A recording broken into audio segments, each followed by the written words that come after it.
Marcus Reed slammed his fist against the steering wheel so hard the horn blared into the empty night. 72 hours. That's all he had left before a judge would decide if he deserved to keep his daughter. 72 hours before the state could rip Lily from his arms and hand her over to a woman who'd already abandoned her once. He was broke, exhausted, running out of options. But what Marcus didn't know, what he couldn't possibly know, was that in the next 30 minutes he would make a decision that would change everything. And the two strangers he was about to help their father would be sitting behind that judge's bench. Before we continue, drop a comment and tell us what city you're watching from. We love seeing how far these stories travel. The rain came down like God himself was trying to wash the whole damn world away. Marcus Reed gripped the steering wheel of his 15-year-old Honda Civic, squinting through a windshield the wipers couldn't keep up with. His shoulders ached. His back screamed. 14 hours he'd worked today, 8 under car hoods at Patterson's Auto. 6 more slinging coffee at the diner on 5th Street. His hands still smelled like motor oil and burnt coffee grounds. "Come on," he muttered, leaning forward as if those extra few inches would help him see through the sheets of water. "Come on, come on." Lightning cracked across the sky, turning the whole world white for half a second. In that flash, Marcus saw the highway stretching out ahead of him, empty, dark, and endless. Just like his bank account. Just like his options. He thought about Lily, probably asleep on the couch right now, waiting for him. Mrs. Patterson from next door would be watching her reading one of those romance novels she loved so much, while Lily clutched her stuffed elephant and fought to keep her eyes open. "Daddy always comes home," Lily would say. She'd been saying it every night for 3 years ever since Victoria walked out. Marcus's jaw tightened at the thought of his ex-wife, Victoria. The woman who'd left them without a word, who'd disappeared for 3 years, no calls, no letters, no child support. Nothing. Just gone. And now she wanted Lily back. Now that she'd found some new boyfriend with money, now that she'd gotten herself a fancy lawyer, now she suddenly remembered she had a daughter. "Over my dead body," Marcus said to the empty car. His phone buzzed on the passenger seat. He glanced at it, a text from his public defender, Mr. Warren. "Reminder custody hearing Monday 9 a.m. Please arrive early. And Marcus, try to get some sleep this weekend. You need to look sharp." Sleep. Right. When was the last time Marcus had actually slept? Really slept, not just collapsed for a few hours between shifts. He couldn't remember.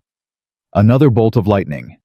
Another explosion of thunder that seemed to shake the whole car. Marcus reached for the radio, desperate for something to fill the silence, to drown out the voice in his head that kept whispering, "You're going to lose her. You're going to lose everything." The radio crackled with static. Every station was garbage in this storm. He turned it off and drove in silence. The highway was empty, had been for the last 20 miles. Nobody else was stupid enough to be out in weather like this. Smart people were home warm and dry, probably sitting in front of their TVs with their families. Marcus couldn't remember the last time he'd watched TV with Lily. Couldn't remember the last time he'd done anything with her that didn't involve rushing to get somewhere or collapsing from exhaustion. That's what Victoria's lawyer is going to say, he thought. That you're never there, that you work too much, that you can't provide. "I provide," Marcus growled. "I provide every damn day." But even as he said it, doubt crept in. The apartment was small, 1-bedroom that Lily got while Marcus slept on the couch. The fridge was usually half empty by the end of the week. And birthday presents, Christmas gifts. Those came from the clearance rack at Walmart, when they came at all. Was that enough? Was love enough when you couldn't afford dance lessons, or summer camp, or any of the things other kids had? Marcus didn't know anymore. 3 days ago, he would have said yes without hesitation. But 3 days ago, he hadn't seen the look on the family court judge's face during the preliminary hearing. Hadn't seen the way the man's eyes had swept over his worn clothes, his calloused hands, his exhaustion. "You're already judged," that voice whispered again. "They took one look at you and decided." "Shut up," Marcus said out loud. "Just shut up." The rain seemed to pound harder in response. And then headlights. Marcus squinted through the windshield. Up ahead, maybe a quarter mile, he could see taillights glowing red through the storm. A car on the shoulder. And next to it were those people. He slowed down, wiping condensation from the inside of the windshield with his sleeve. The figures became clearer, two of them standing in the rain beside what looked like a dark sedan. One of them was waving. "No," Marcus said, pressing the gas pedal. "No, no, no. Not tonight. I can't tonight." He had enough problems. The hearing was in 72 hours.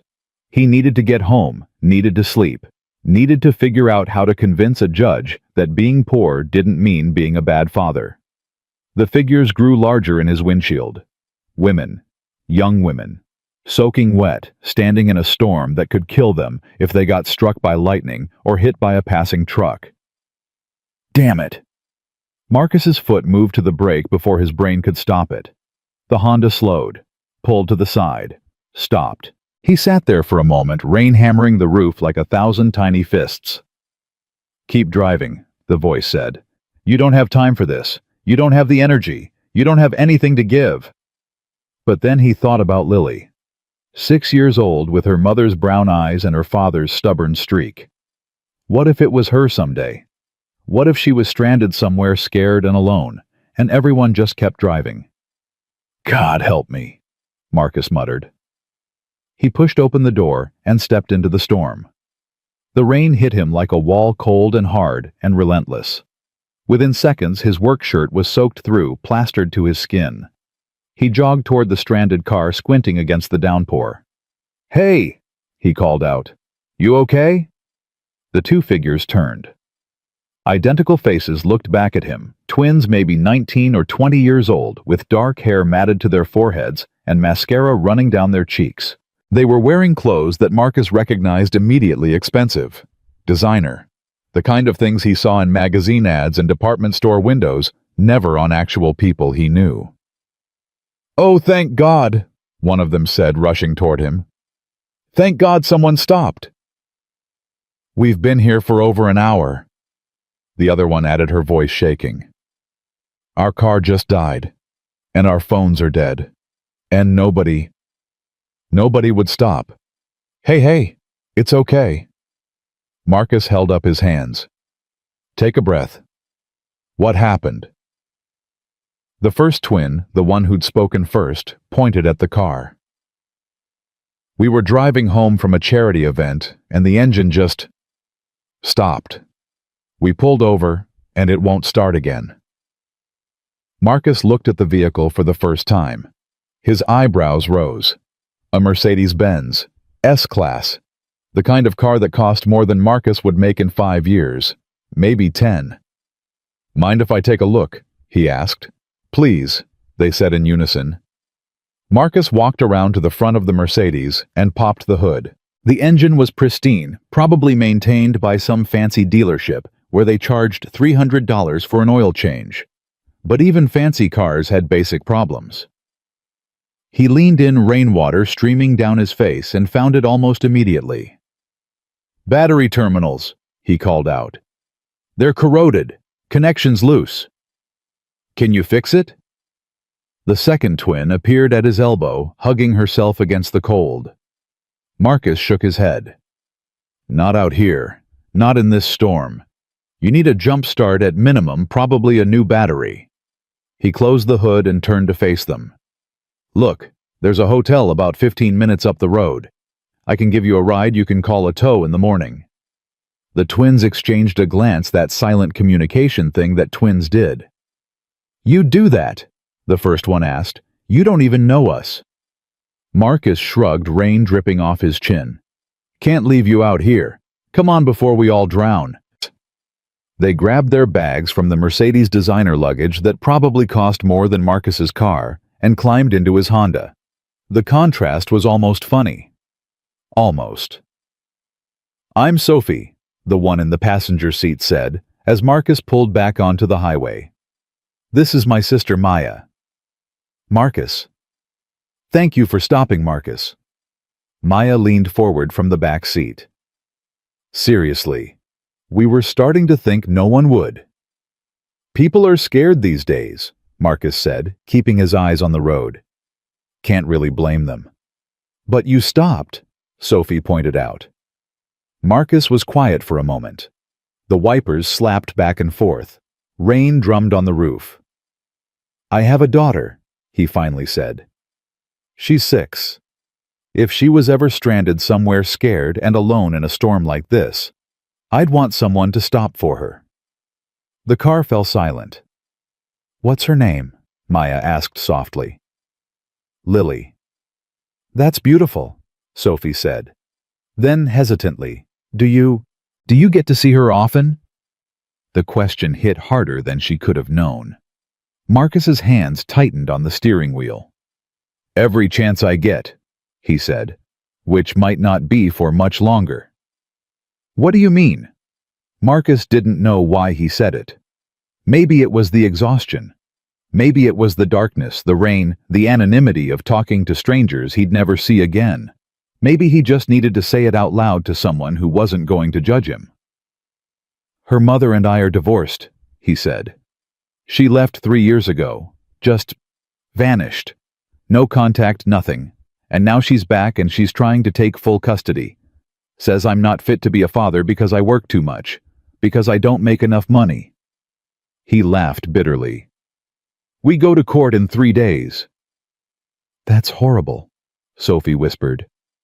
It is what it is. Marcus's voice was flat-tired. I'm doing everything I can. 2 jobs, saving every penny, showing up to every school event, every parent-teacher conference. But sometimes... He trailed off. Sometimes what? Maya prompted gently. Sometimes it feels like it's not enough. Like the world already decided I'm not good enough, and nothing I do is going to change that. The words hung in the air, heavy and painful. Sophie turned to look at him, really look at him for the first time. Can I tell you something? Marcus glanced at her. Sure. Our father is like that, always working. We barely see him. He has all the money in the world, but... She paused, seeming to choose her words carefully. We'd trade all of it, every penny, just to have dinner with him once a week without him checking his phone. Just to have him actually be there.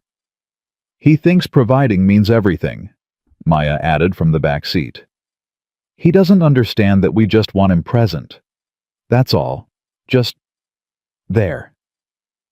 Marcus didn't know what to say. These girls with their designer clothes and their Mercedes and their clearly wealthy father, they were lonely. He could hear it in their voices, see it in the way they looked at each other. You should tell him that, he said finally. We've tried.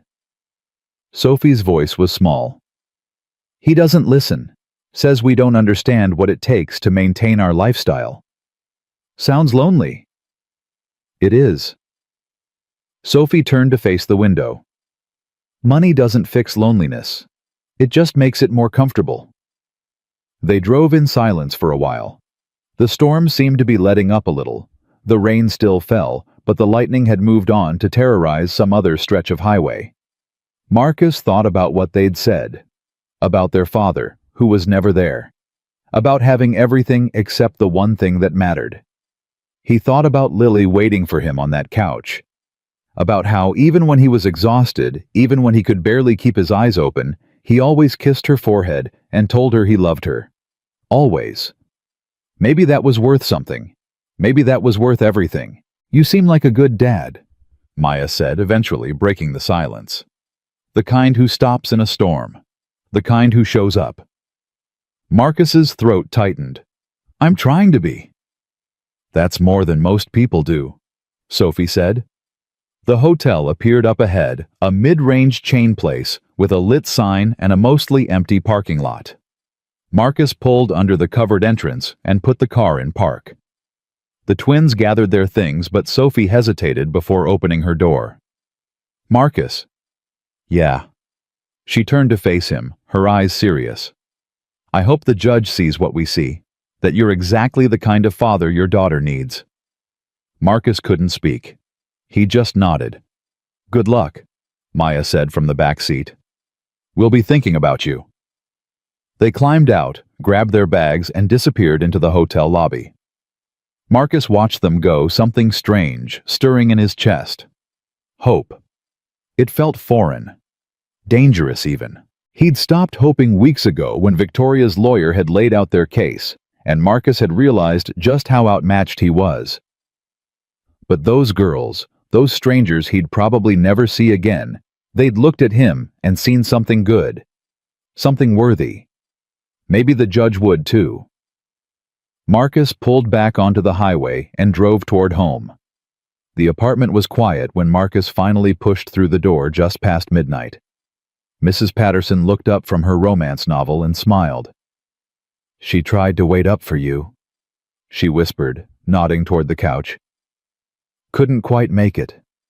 Marcus looked at his daughter. Lily was curled up under the old Afghan his mother had knitted years ago, her stuffed elephant clutched to her chest. Her face was peaceful in sleep, none of the worry that had been there lately, none of the fear. "Thank you for staying," Marcus said, reaching for his wallet. He pulled out a 20 money he couldn't really afford and held it out to Mrs. Patterson. She waved it away. "Keep it. You need it more than I do." "I can't." "You can and you will." She patted his arm as she walked past. "Get some rest, Marcus. You look like death warmed over."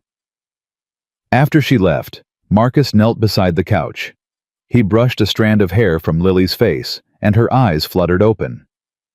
"Daddy." "Hey, sweetheart, I'm home." "I missed you." Her voice was thick with sleep. "I missed you too, baby. Go back to sleep." But instead of closing her eyes, Lily sat up, rubbing her face with small fists. "Daddy." "What is it?" She looked at him with those big brown eyes. Victoria's eyes, but filled with a trust Victoria had never earned. "Are we going to be okay?" The question hit Marcus like a punch to the gut. She was 6 years old. 6. She shouldn't have to ask questions like this. Shouldn't have to worry about whether her family was going to stay together. "Of course we are, sweetheart. Why would you ask that?" Lily's lower lip trembled. "Mommy called today, when you were at work."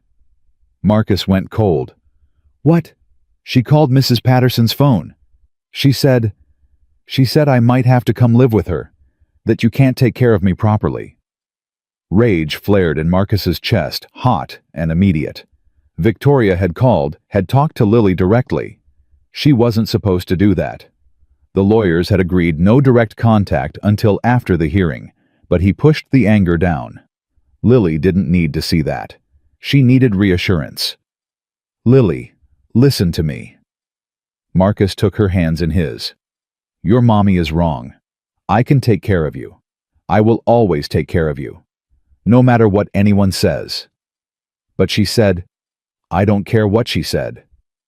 Marcus's voice was firm but gentle. "You're my daughter.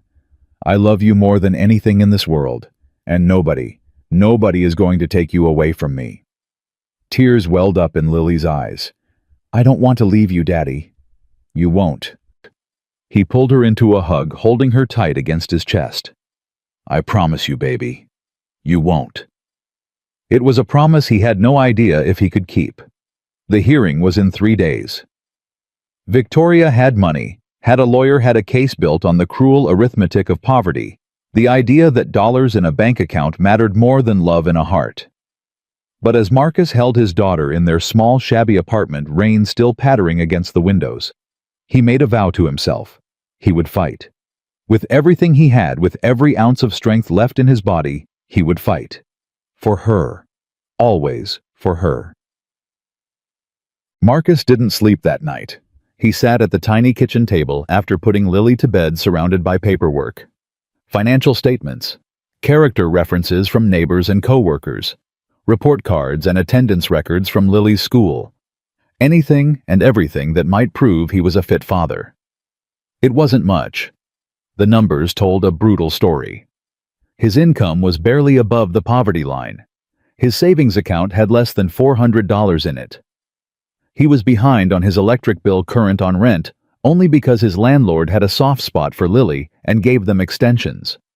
On paper, he looked like exactly what Victoria's lawyer was going to say. He was a struggling single father who couldn't provide. But paper couldn't show everything. Paper couldn't show the nights Marcus had stayed up with Lily when she was sick. Couldn't show the hours he'd spent helping her learn to read. Couldn't show the Sunday mornings at the park, or the bedtime stories he made up just for her. Paper couldn't show love. Marcus rubbed his eyes and looked at the clock. 3:47 a.m. He needed to be at the auto shop in 4 hours. "Get some sleep," Mr. Warren had said. "You need to look sharp." Marcus laughed quietly to himself. Sharp. Right. He hadn't looked sharp in years. But he got up anyway, washed his face, set his alarm for 6:30, and lay down on the couch. The cushions were worn, the springs shot, but he'd slept on worse. As he closed his eyes, he thought about the twins Sophie and Maya, about their father who had everything except what mattered, about how they'd looked at Marcus, a broke mechanic in a beat-up car, and seen something worth respecting. "You seem like a good dad, the kind who shows up." Maybe that was enough. It had to be enough. Marcus fell asleep to the sound of rain on the roof, his daughter safe in the next room, and a prayer on his lips that he barely remembered how to say. Saturday morning came gray and drizzly. Marcus worked his shift at the auto shop, then raced to the diner for the lunch rush. His body moved on autopilot, wrenches and coffee pots, oil changes, and order tickets, smiling at customers who looked right through him. In between, he thought about the hearing. He thought about what he would say, how he would say it. He practiced his testimony in his head while he changed a transmission, rehearsed his answers while he refilled coffee mugs. "Why do you believe you should retain custody of your daughter?" "Because I love her. Because I've been there every single day for 6 years. Because her mother abandoned us and only came back when it was convenient." "But your financial situation?" "I work 2 jobs. I'm doing everything I can. Money isn't love. The court must consider what's best for the child. What's best for Lily is stability. What's best is a father who shows up, who cares, who puts her first every single day. That's me. That's always been me. Would it be enough? Would any of it be enough?" Marcus didn't know. He picked up Lily from Mrs. Patterson's after his shift, and they walked to the little ice cream shop 2 blocks from the apartment. It was their Saturday tradition, 1 scoop each, nothing fancy, but it was theirs. Chocolate with rainbow sprinkles. Lily ordered same as always. "Vanilla," Marcus said. "Plain." They sat at their usual table by the window, watching people walk by with umbrellas and raincoats. "Daddy?" Lily asked, licking her cone. "Yeah, baby." "What happens Monday?" Marcus set down his ice cream. He'd hoped she wouldn't ask. Had hoped he could shield her from the worst of it, at least until it was over. But Lily was smart. Too smart sometimes. "Monday," he said carefully, "is when the judge decides where you're going to live. And you think he'll say I can stay with you? I'm going to do everything I can to make sure that happens." Lily was quiet for a moment. Then, what if he doesn't? The question cracked something open in Marcus's chest. He reached across the table and took her hand. "Lily, I want you to listen to me. No matter what happens on Monday, no matter what any judge says, I am your father. I will always be your father. And I will never stop fighting for you. Do you understand?" She nodded, her eyes filling with tears. "I love you," Marcus said. "More than anything. More than everything. That's never going to change." "I love you too, Daddy." They finished their ice cream in silence, holding hands across the table like survivors clinging to wreckage in a storm. Sunday was for preparation. Mr. Warren came by the apartment in the afternoon to go over Marcus's testimony one more time. He was a tired-looking man in his 50s, with gray hair and kind eyes, a public defender who'd seen too many cases like this and won too few of them. "Tell me again about the morning routine," Mr. Warren said, flipping through his notes. Marcus took a deep breath. "I wake up at 5:30. Make Lily breakfast, usually oatmeal or eggs. Pack her lunch. Help her get dressed. Walk her to school by 7:45, then head to the auto shop for my 8 o'clock shift. And after school, Mrs. Patterson picks her up most days when I'm working. If I have the evening shift at the diner, I see Lily for about an hour between jobs. I help her with homework, make sure she eats dinner. And when do you get home at night? Marcus hesitated. This was the part Victoria's lawyer would hammer. Usually around midnight, sometimes later. Mr. Warren nodded slowly. And Lily is asleep by then. Bye. Yes. So on a typical day, you see your daughter for, what, 2 hours, 3? Marcus's jaw tightened. It's not about quantity. I know that. You know that. Mr. Warren set down his notepad. But the judge might not see it that way. Victoria's lawyer is going to paint a picture of an absent father too busy working to actually parent. I'm working to provide for her. I know. Mr. Warren held up a hand. I'm on your side, Marcus. But I need you to understand what we're walking into. Victoria has resources we don't have. Her lawyer is going to be polished, professional, and ruthless. We need to be prepared. Marcus leaned back in his chair, exhaustion settling into his bones. So, what do? You tell the truth. You show them who you are, not who their paperwork says you are. Mr. Warren leaned forward. You're a good father, Marcus. I've seen enough bad ones to know the difference. Now we just need to make the judge see it too. After Mr. Warren left, Marcus sat alone in the quiet apartment. Lily was at a friend's house, a play date arranged specifically to keep her distracted, and the silence was oppressive. He looked around at the walls he'd tried so hard to make into a home. Lily's drawings taped to the refrigerator, the shelf of second-hand books they read together every night. The framed photo on the windowsill, Marcus and Lily at the park last summer, both of them laughing at something he couldn't remember.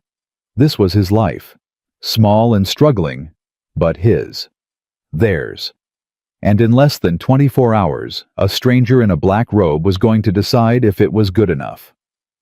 Marcus closed his eyes and thought about the twins from the storm. About their father who had everything except what mattered. About Sophie's words. I hope the judge sees what we see. He hoped so too. God, he hoped so. Marcus didn't sleep Sunday night either. He lay on the couch, staring at the ceiling, listening to the sound of Lily breathing in the next room. Every time he closed his eyes, he saw Victoria's face the way she'd looked when she walked out 3 years ago, and the way she'd looked at the preliminary hearing last month.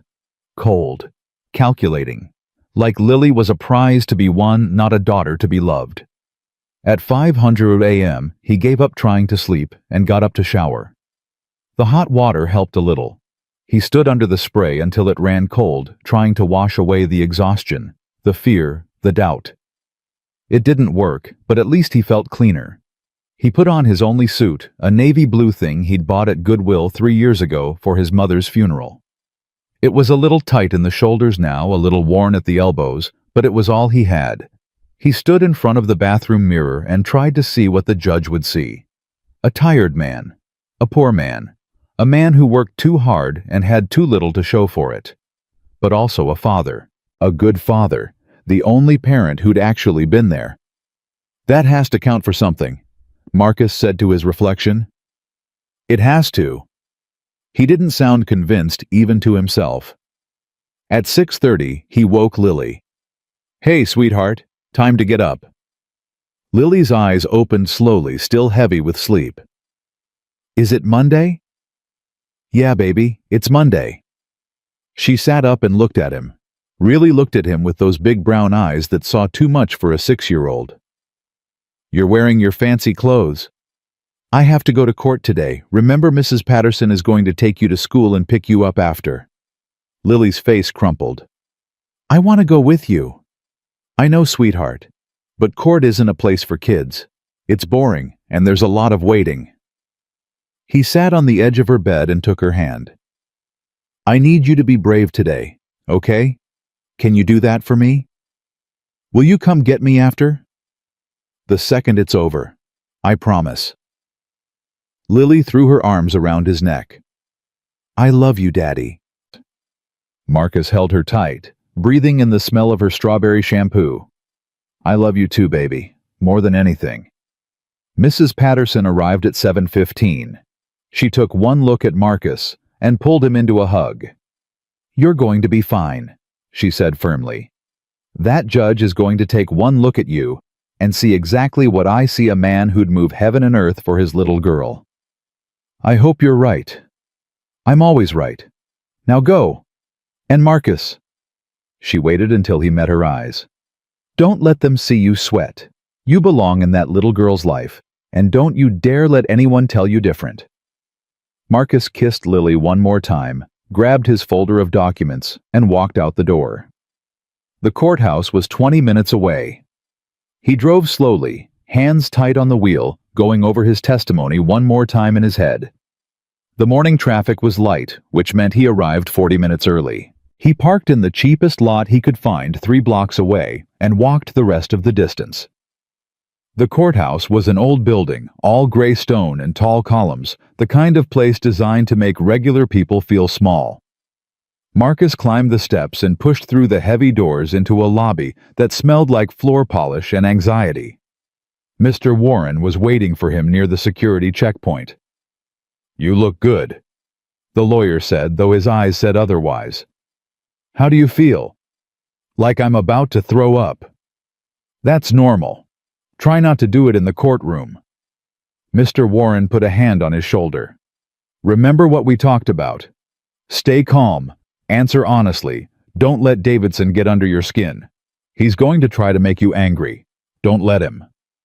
"Davidson." "Victoria's lawyer, Richard Davidson. He's good at what he does, which is making decent people look bad."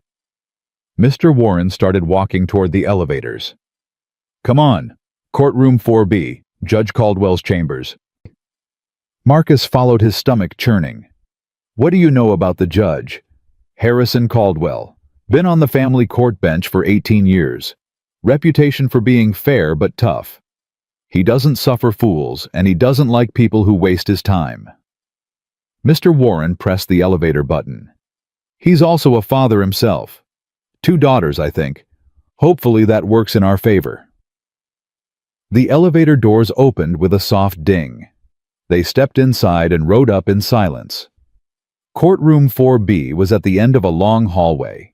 The doors were heavy oak, polished to a shine that reflected Marcus's face back at him as he approached.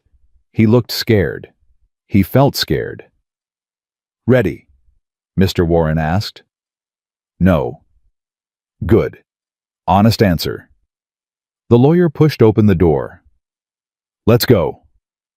The courtroom was smaller than Marcus had expected. A few rows of wooden benches, a raised platform for the judge, 2 tables facing each other across the center aisle. It smelled like old wood and decades of human drama. Victoria was already there. She sat at the table on the right, dressed in a navy blue dress that probably cost more than Marcus made in a month. Her hair was perfect, her makeup flawless, her posture straight and confident. She looked like exactly what she was trying to convince the court: she'd become a responsible, put-together woman who deserved to have her daughter back. She didn't look at Marcus as he walked in, didn't acknowledge him at all. Just kept her eyes forward, hands folded on the table in front of her. Beside her sat a man in a suit that screamed expensive. Richard Davidson. He was in his 50s, silver-haired, with the kind of easy confidence that came from winning more cases than he lost. He glanced up as Marcus entered and offered a small, cold smile that said, "I've already won this." Marcus took his seat at the left table, his heart pounding. "Don't let them intimidate you," Mr. Warren whispered, opening his briefcase. "They want you rattled. Don't give them the satisfaction." "Easy for you to say." "I know. But you've got something they don't have." "What's that?" "The truth." They sat in silence for what felt like hours, but was probably only 15 minutes. Marcus could feel Victoria's presence across the aisle, could almost hear her thoughts. "You can't win this. You're nothing. You've always been nothing." She'd said those words to him once the night she left. He'd never forgotten them. At 9 Hujra exactly, the bailiff entered through a side door. All rise. The Honorable Judge Harrison Caldwell presiding. Marcus stood, his legs unsteady. This was it. The moment that would decide everything. The door behind the bench opened, and Marcus's heart stopped. The man who walked in was tall and distinguished, in his late 50s, with silver hair and sharp eyes that swept across the courtroom like searchlights. He wore the black robes of his office like a king wearing a crown, natural, authoritative, unquestionable. But it wasn't the robes that made Marcus's blood run cold. It was the face. Those eyes. That jawline. That particular way of moving, confident but controlled. Marcus had seen those features before. 3 nights ago, in the rain. On 2 young women standing beside a broken-down Mercedes, soaking wet and scared. Sophie and Maya. This was their father. Judge Harrison Caldwell. The man who was about to decide if Marcus deserved to keep his daughter was the father of the girls Marcus had helped in the storm. The courtroom seemed to tilt. Marcus gripped the edge of the table to keep himself upright.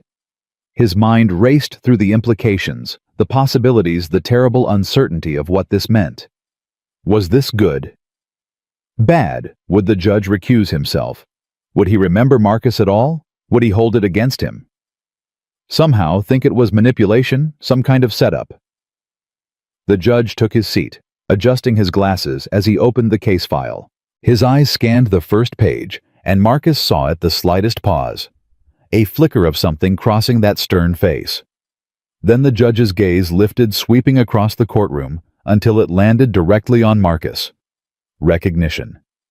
It passed between them like an electric current, silent, invisible, but undeniably there.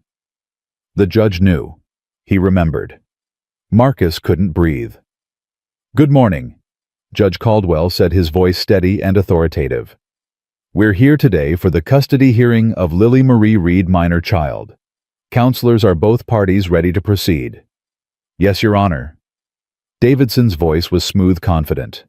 "Ready, Your Honor." Mr. Warren sounded less sure. The judge nodded slowly, but Marcus could see something working behind his eyes. A calculation. A decision being made in real time. "Before we begin," Judge Caldwell said, "I'd like to call for a brief recess, 15 minutes. The bailiff looked confused. "Your Honor." 15 minutes, the judge repeated. "We'll reconvene shortly." "All rise." Everyone stood as Judge Caldwell exited through the back door. The moment he was gone, the courtroom erupted in confused whispers. Davidson leaned over to Victoria, speaking rapidly in her ear. Victoria's eyes narrowed, suspicious. Mr. Warren turned to Marcus. "That's unusual. Did something happen?" Marcus couldn't speak. His throat had closed up completely. "Marcus, are you okay? You look like you've seen a ghost." "I know him," Marcus managed to choke out. "What? You know the judge?" "Not exactly. Marcus ran a hand over his face. "It's complicated." Before he could explain, the bailiff approached their table. "Mr. Reed." Marcus looked up. "The judge would like to see you in his chambers." Victoria's head snapped around. "Excuse me, on what grounds?" "Just Mr. Reed," the bailiff said firmly. Davidson was on his feet immediately. "Your Honor, I mean, this is highly irregular. We object to any private conversation between the judge and opposing counsel's client." "The judge didn't ask for your opinion, counselor." The bailiff's voice was stone. "Mr. Reed, please follow me." Marcus stood on legs that felt like they might give out at any moment. Mr. Warren grabbed his arm. "Whatever he asks you, be honest. Don't try to be clever, just honest. Do you understand?" Marcus nodded. "Go." He followed the bailiff through a side door, down a narrow hallway lined with portraits of stern-faced judges from decades past, and stopped in front of an oak door with a brass nameplate, Honorable Harrison Caldwell. The bailiff knocked once, then opened the door. "Mr. Reed, Your Honor." "Thank you. That will be all." Marcus stepped inside, and the door closed behind him. The judge's chambers were smaller than Marcus had expected. Wood-paneled walls lined with law books, a heavy desk covered in files and papers, 2 leather chairs facing it. A window looked out over the city, gray morning light filtering through half-closed blinds. Judge Caldwell stood by that window, hands clasped behind his back, staring at something only he could see. "Sit down, Mr. Reed," he said without turning around. Marcus sat. The leather chair creaked under his weight. For a long moment, neither of them spoke. Marcus could hear his own heartbeat loud as a drum in the quiet room. Then the judge turned. His face was unreadable, that same stern expression he'd worn on the bench. But there was something else there too. Something Marcus couldn't quite identify. "3 nights ago," Judge Caldwell said slowly, "my daughters called me from a hotel. They were stranded on Highway 89 in the middle of a terrible storm. Their car had broken down and they'd been standing in the rain for over an hour." He paused. No one stopped. No one helped. Marcus's mouth went dry. "Until you did." "Your Honor, The judge held up a hand. "Let me finish." Marcus closed his mouth. "They told me about you." Judge Caldwell walked to his desk and sat down, folding his hands on the surface. "About your kindness. About how you had every reason to keep driving. You were exhausted. You had your own problems, but you stopped anyway. You gave them a ride. You made sure they were safe." He leaned back in his chair. "They also told me about your daughter. About this custody battle. About how you're fighting to keep her against a system that seems determined to take her away." "Your Honor, I swear I didn't know who they were. I had no idea." "I know you didn't." The judge's voice softened just slightly. "That's exactly my point, Mr. Reed. You didn't know. You helped 2 strangers in a storm with absolutely nothing to gain from it. You did it because it was the right thing to do." Marcus didn't know what to say. He sat there frozen, waiting. "I have a dilemma," Judge Caldwell continued. "I know who you are now. I know you helped my daughters when no one else would. And that creates a problem. A conflict of interest, some might say. Are you going to recuse yourself?" The question came out before Marcus could stop it. The judge's eyebrows rose slightly. "Is that what you want?" Marcus hesitated. "I don't know. I just want a fair hearing. I just want a chance to prove that I'm a good father. That's all I've ever wanted." Judge Caldwell studied him for a long moment. Then he did something unexpected. He smiled. It was a small smile, barely there, but it transformed his face, made him look less like a judge and more like a father. "I'm not going to recuse myself, Mr. Reed." Marcus blinked. "You're not?" "No, because after my daughters told me about you, I couldn't sleep. I kept thinking about what they said about this man who stopped in a storm, who helped strangers when he had every reason not to. So I did something I don't usually do." He pulled a folder from his desk drawer and laid it on the surface between them. "I read your case file. Every page, every document, every accusation your ex-wife has made against you." Marcus's stomach dropped. And I found something interesting." The judge opened the folder. "Your ex-wife claims you're financially unstable, that you work too much, that you can't provide a proper home for Lily. But do you know what she hasn't provided?" Marcus shook his head. "Evidence." Judge Caldwell looked up, his eyes sharp. "Not a single piece of evidence showing neglect. Not a single piece showing abuse. Not a single piece showing that Lily is anything other than a happy, healthy, well-loved child." He flipped through the pages. "What Mrs. Reed has provided is a lot of opinions about what a father should be able to afford, about what kind of house a child should live in, about how many hours a parent should work." His voice hardened. "She's provided judgments, Mr. Reed, not facts." Marcus felt something loosen in his chest, something that had been wound tight for months. "I also made some calls," the judge continued. "Off the record. To Lily's school. To your neighbors? To the parents of her classmates? He paused. Do you want to know what they told me? Marcus nodded, not trusting himself to speak. They told me you never miss a parent-teacher conference, that you volunteer for field trips even when you're working double shifts, that Lily talks about you constantly about the bedtime stories you make up just for her about the park you take her to every Sunday, about how you teach her to be kind and brave and good. The judge's voice grew quiet. They told me she's a happy child, Mr. Reed, a happy child who loves her father. Tears burned behind Marcus's eyes, but he refused to let them fall. Not here, not now. There's something else, Judge Caldwell said. Something that wasn't in your file. Something your ex-wife's lawyer was very careful to avoid mentioning. He pulled another document from the folder. I had someone look into Victoria Reed's background more thoroughly.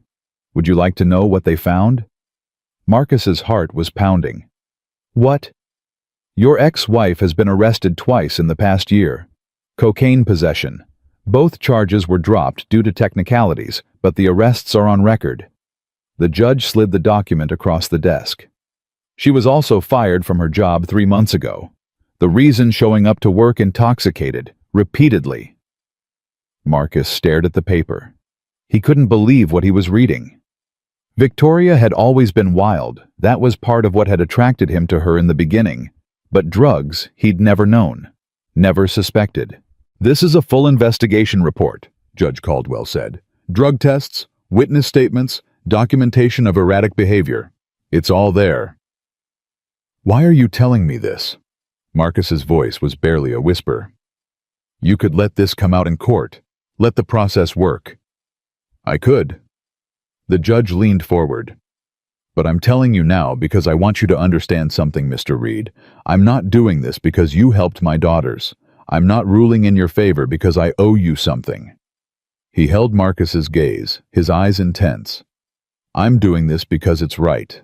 Because your ex-wife has been lying to this court, and I'm going to make sure the truth comes out. Because a little girl deserves to stay with a father who loves her, not be handed over to a mother who can't even take care of herself. Marcus couldn't hold it back anymore. A single tear slipped down his cheek. My daughters told me something, Judge Caldwell said softly. They said Lily is lucky, that she has the kind of father they wish they'd had. He stood up and walked around the desk. They were right. I wasn't there for them when they were growing up. I was too busy with my career, too focused on success. I told myself I was providing for them, but what I was really doing was hiding from them. He stopped in front of Marcus's chair. You're not hiding, Mr. Reed. You're fighting. You're working yourself to the bone, not because you're avoiding your daughter, but because you're trying to give her a life. That's the difference. That's what matters. Marcus looked up at him through blurred vision. Thank you, he managed. Thank you. Don't thank me yet. Judge Caldwell walked to the door. We still have to go back out there and do this properly. Davidson is going to object. He's going to argue. Your ex-wife is going to cry and plead and say whatever she thinks will help her case. He opened the door. But the facts don't lie, Mr. Reed, and neither does character. Hardy paused. Let's go finish this. Marcus wiped his face with the back of his hand and stood up. His legs were still shaky, but something had changed. The weight he'd been carrying for months, the fear, the doubt, the crushing certainty that he was going to lose it, was lifting. For the first time in longer than he could remember, Marcus Reed felt something he'd almost forgotten existed. Hope. They walked back into the courtroom together. Victoria's eyes were sharp, suspicious, tracking Marcus as he returned to his seat. Davidson was already on his feet, ready to object to something, anything. All rise, the bailiff called. Judge Caldwell took his place behind the bench. He picked up the folder, the one he'd shown Marcus in chambers, and set it in front of him. Before we hear opening statements, he said, his voice filling the courtroom. The court has received new information relevant to this case. Information that was not disclosed by the petitioner's counsel. Davidson stood immediately. Your Honor, What information? We weren't notified of any new evidence. Sit down, Mr. Davidson. The lawyer hesitated, then slowly sank back into his chair. You weren't notified, Judge Caldwell continued, because your client deliberately concealed it. Victoria's face went pale. Mrs. Reed. The judge looked directly at her, and even from across the room Marcus could feel the weight of that gaze. You've presented yourself to this court as a stable, responsible parent seeking to protect your daughter from an unfit father. But you failed to mention several relevant facts. He opened the folder. You failed to mention your 2 arrests for cocaine possession. You failed to mention being terminated from your employment for intoxication. You failed to mention that you are currently under investigation by social services. The courtroom exploded. Davidson was on his feet shouting objections. Victoria was shaking her head, tears streaming down her face. Mr. Warren grabbed Marcus's arm, his eyes wide with shock. Order! Judge Caldwell slammed his gavel. Order in this courtroom. The noise died down, but the tension remained thick, electric, suffocating. Your Honor. Davidson's voice was strained, barely controlled. These charges were dropped. This is character assassination, pure and simple. My client. Your client lied to this court. Judge Caldwell's voice was ice. The charges were dropped on technicalities. The arrests remain on record. The drug tests remain positive.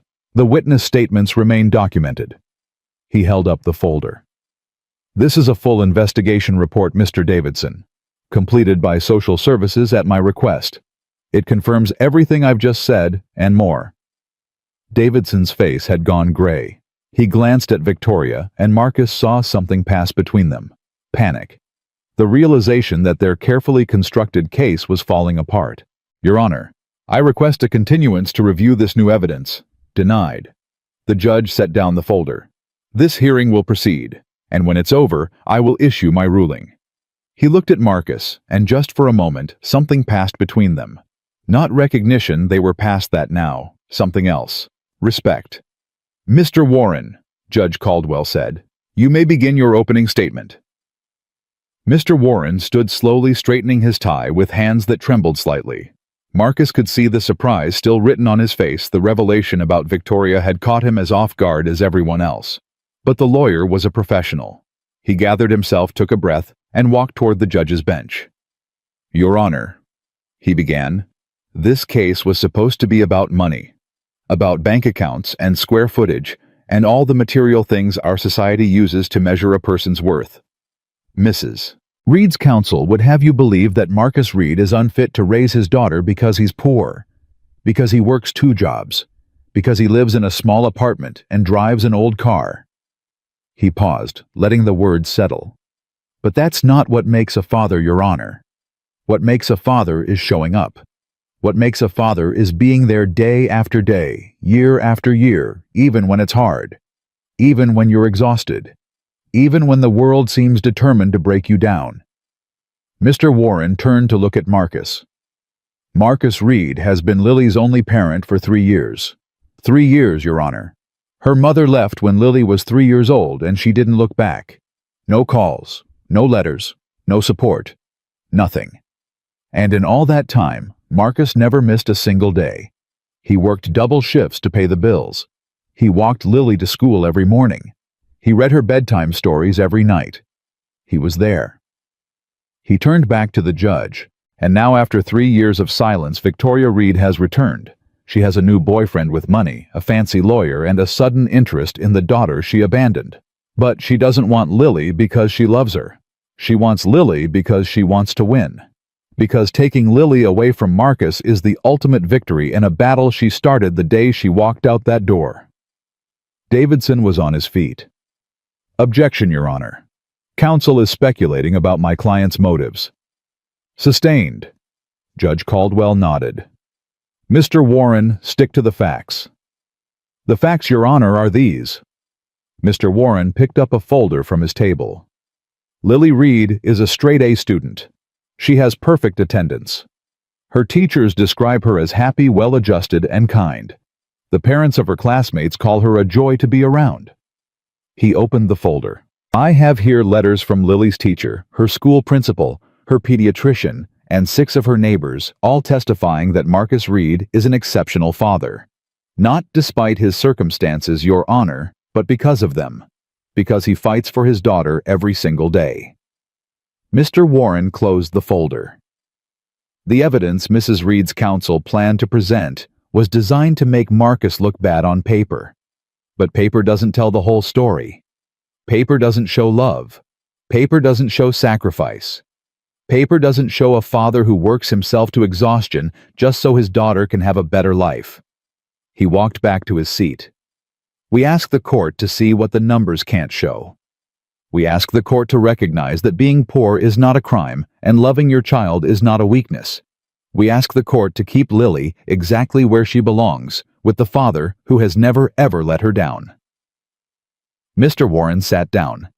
Marcus felt a surge of gratitude so intense it nearly choked him. He hadn't expected that. Hadn't known his public defender had it in him. Judge Caldwell nodded. Mr. Davidson, your opening statement. Davidson rose smoothly, buttoning his jacket with practiced ease. Whatever shock he'd felt at the judge's revelations, he'd buried it deep. His face was calm, confident, almost amused. Your Honor, he said, opposing counsel has given us a very pretty speech. Lots of emotion, lots of heartstring pulling. But let's talk about reality. He walked toward the center of the courtroom. The reality is that Marcus Reed works 14-hour days. The reality is that his daughter spends more time with a neighbor than with him. The reality is that he lives in a 1-bedroom apartment where he sleeps on the couch because there's no room for him to have his own bed. Davidson spread his hands. Is he a bad person? No. Does he love his daughter? I'm sure he does. But love isn't enough. Your Honor, love doesn't pay for college. Love doesn't provide stability. Love doesn't give a child the opportunities she deserves. He glanced at Victoria. My client made mistakes. She freely admits that. 3 years ago, she was struggling with personal issues, and she made the painful decision to step away. She's not proud of it. But she's also not the same person she was then. Marcus nearly laughed out loud. Personal issues. That was one way to describe abandoning your 3-year-old daughter without a word. Victoria Reed has rebuilt her life, Davidson continued. She has a stable home, a stable income, a partner who is prepared to help provide for Lily. She can offer her daughter things Marcus Reed simply cannot. A good school district, extracurricular activities, a future. He turned to face Marcus directly. And yes, there have been some incidents in the past year. My client has struggled with certain challenges. But she has addressed those challenges, Your Honor. She is in recovery. She is getting help. And she deserves the chance to be a mother again.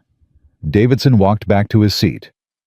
We ask the court to consider what's truly best for this child. Not what feels good, not what makes a nice story, but what gives Lily the best chance at a successful life. Thank you. He sat down, and Victoria reached over to squeeze his hand. The gesture made Marcus's stomach turn. Judge Caldwell made a note on his legal pad. Thank you, counsel. We'll now hear testimony. Mr. Warren, call your first witness. The defense calls Marcus Reed. Marcus stood. His legs felt like jelly, but he forced himself to walk to the witness stand. He raised his right hand, swore to tell the truth, and sat down in the hard wooden chair. Mr. Warren approached him with an encouraging nod. Mr. Reed, can you describe your typical day? Marcus took a breath. I wake up at 5:30 every morning. I make Lily breakfast, usually oatmeal or eggs, whatever we have. I pack her lunch, help her get dressed, and walk her to school by 7:45. Then I go to my first job at Patterson's Auto. I work there until 4, sometimes later if there's extra work. And after that, I pick up Lily from Mrs. Patterson's. She's our neighbor who watches her after school. We have about an hour together. I help her with homework, make her dinner, talk about her day. Then I go to my second job at the diner. I work there until midnight, sometimes later. And when you get home, Marcus's throat tightened. I check on Lily. She's always asleep by then, but I sit with her for a few minutes. I tell her I love her even though she can't hear me. Then I sleep on the couch for a few hours before it starts all over again. Why 2 jobs, Mr. Reed? Because one isn't enough. Marcus's voice was steady, but his eyes burned. Because rent is expensive. Because food is expensive. Because everything costs money and I don't have enough of it. But I do what I have to do. For Lily. Everything I do is for Lily. Can you tell the court about your relationship with your daughter? Marcus felt the tears threatening again, but he pushed them back. Lily is my whole world. She's the reason I get up in the morning. The reason I work until I can barely stand. She's smart and funny and kind, and every single day with her is a gift. He looked directly at Judge Caldwell. I know I'm not perfect. I know I can't give her everything she deserves. But I love her, Your Honor. I love her more than anything. And I will never ever abandon her. Not like her mother did. Objection. Davidson didn't even stand up. Inflammatory. Withdrawn, Mr. Warren said. No further questions. Davidson rose and approached the witness stand with a predatory smile. Mr. Reed, you said you work until midnight most nights. Is that correct? Yes. And Lily is asleep by the time you get home? Yes. So in a typical day, how many waking hours do you actually spend with your daughter? Marcus hesitated. About 2 hours, sometimes 3. 2 hours. Davidson nodded slowly. And who takes care of Lily during all those other hours? Mrs. Patterson, our neighbor. An elderly woman who is not a licensed child care provider. She's a retired teacher. She's wonderful with Lily. But she's not Lily's parent, is she? No. Mr. Reed, you live in a 1-bedroom apartment. Is that correct? Yes. And you sleep on the couch. Lily has the bedroom. So there's no room for you in your own home. Marcus felt his temper rising. There's plenty of room for us. We don't need much. But Lily doesn't have her own space, does she? No playroom. No yard.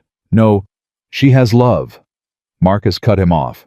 She has a father who would die for her. That's more than your client ever gave her. Mr. Reed. You want to talk about space, about money, about all the things I can't afford. Marcus was on his feet now, anger finally breaking through.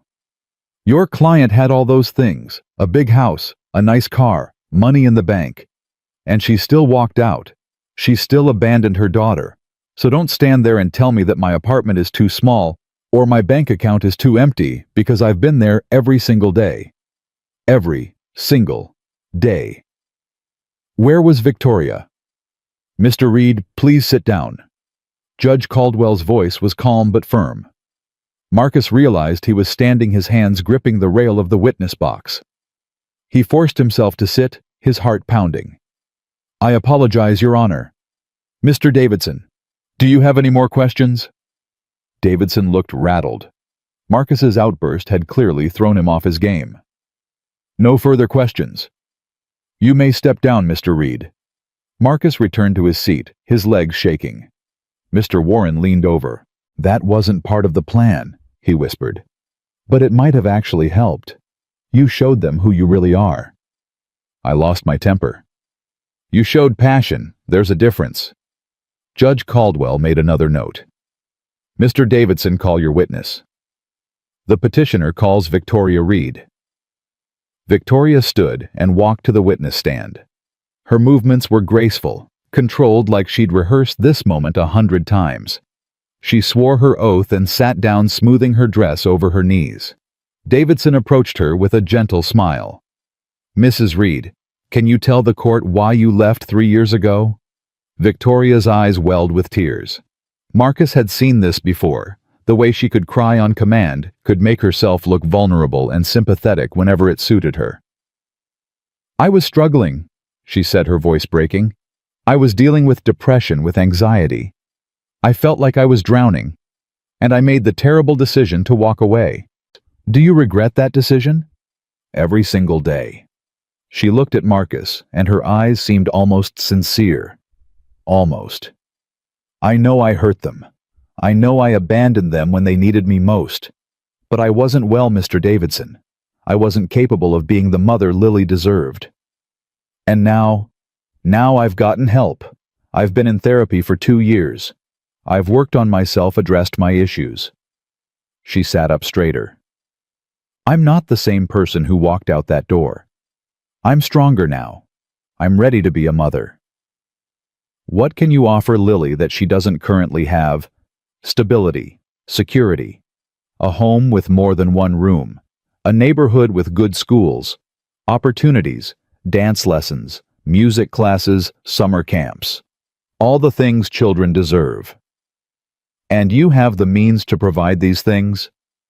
Yes, my partner David is very successful. He's prepared to help support Lily in every way. Marcus felt sick. She was selling their daughter like a commodity, listing off material goods as if they were more important than love. Thank you, Mrs. Reed. Davidson returned to his seat. Your witness. Mr. Warren stood slowly. He looked at Victoria for a long moment, and something in his expression made her shift uncomfortably. Mrs. Reed, you said you left because you were struggling with depression and anxiety. Is that correct? Yes. And you sought treatment for these conditions? Victoria hesitated. Eventually, yes. Eventually. Mr. Warren nodded. But not immediately. In fact, for the first 2 years after you left, you received no mental health treatment at all. Isn't that true? I wasn't ready. Or perhaps you weren't struggling with depression at all. Perhaps you left for other reasons entirely. Davidson stood. Objection. Speculation. I'll rephrase. Mr. Warren picked up a document from his table. Mrs. Reed, where did you go when you left your husband and daughter? Victoria's face tightened. I went to stay with friends. Which friends? Various people. I moved around a lot. Did any of these friends include a man named Derek Vance? The color drained from Victoria's face. Marcus sat up straighter. He'd never heard that name before. Yes, I knew Derek. Knew him how? Victoria glanced at Davidson, panic in her eyes. Her lawyer started to rise, but she answered before he could object. We were in a relationship. So you left your husband and 3-year-old daughter to be with another man. It wasn't like that. What was it like, Mrs. Reed? Victoria's tears were real now, but they weren't the sympathetic kind. They were the tears of someone watching their carefully constructed story fall apart.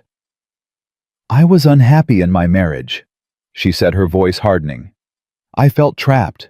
Derek offered me a way out. And Lily, your 3-year-old daughter. What did Derek offer her? He wasn't interested in children. Victoria's voice was barely a whisper. I'm sorry, could you repeat that? He wasn't interested in children. Louder now, defiant. He didn't want Lily around, so I left her with Marcus. The courtroom went silent. Marcus felt like he'd been punched in the gut. All this time he'd wondered why Victoria had left. He'd assumed it was something he'd done, something he'd failed at. But it was never about him at all. It was about a man who didn't want to be bothered with a child. She'd chosen a boyfriend over her own daughter. Mrs. Reed. Mr. Warren continued, his voice cold. You said earlier that you've been in recovery for various challenges. Can you tell the court what those challenges are? Davidson jumped up. Your Honor, this is not relevant. It's directly relevant to the petitioner's fitness as a parent. Mr. Warren turned to the judge. And I believe the court has already received evidence on this matter. Judge Caldwell nodded. Overruled. The witness will answer. Victoria looked trapped. She glanced at Davidson, at Marcus, at the judge, finding no escape anywhere. I had some issues with substances, she finally said. Some issues. Mr. Warren picked up another document. According to this police report, you were arrested on March 15th of last year for possession of cocaine. The charges were dropped due to a procedural error, but the arrest remains on record. Is that correct? Yes. And on July 28th, you were arrested again. Same charge, same outcome. Is that correct? Yes. Victoria's voice was barely audible. And on September 3rd, you were terminated from your position at Morrison Financial for showing up to work intoxicated, multiple times. Is that correct? I was going through a difficult period. Is that correct, Mrs. Reed? Yes. Mr. Warren set down the documents. So let me understand. You abandoned your daughter 3 years ago to be with a man who didn't want her around. You've been arrested twice for drug possession in the past year. You've been fired from your job for intoxication. And now you're standing in this courtroom asking to take custody of the child you left behind because you found another man with money who might be willing to support you. That's not fair. What's not fair? Mrs. Reed, is what you've put your daughter through, what you've put your ex-husband through, what you're trying to do right now. Mr. Warren turned to the judge. Your Honor, Victoria Reed is not a fit parent. She hasn't been a parent at all for 3 years. She abandoned her child for a boyfriend, developed a drug problem, lost her job, and now she's trying to use another wealthy partner to buy custody of a daughter she doesn't deserve. He walked back to his seat. Marcus Reed may not have money. He may not have a big house or a fancy car, but he has something Victoria Reed has never had the ability to put his daughter first. Every single day without fail, without excuses, without abandonment. That's what matters. That's the only thing that matters. Mr. Warren sat down. The courtroom was silent. Victoria sat in the witness box, her mascara running, her perfect composure shattered. Davidson was staring at his notes, clearly trying to figure out how to salvage the situation. You may step down, Mrs. Reed, Judge Caldwell said. Victoria walked back to her seat, her legs unsteady. She didn't look at Marcus, didn't look at anyone. Judge Caldwell closed his folder and removed his glasses. This court will now issue its ruling. Marcus's heart stopped. He'd expected deliberation, expected the judge to retire to his chambers and make them wait for hours, days, maybe weeks. But Judge Caldwell was going to decide right now. I've reviewed all the evidence in this case, the judge said. I've heard the testimony of both parties, and I've considered what's truly in the best interest of Lily Marie Reed. He looked at Victoria. Mrs. Reed, you've presented yourself as a changed woman, a woman who made mistakes but has learned from them.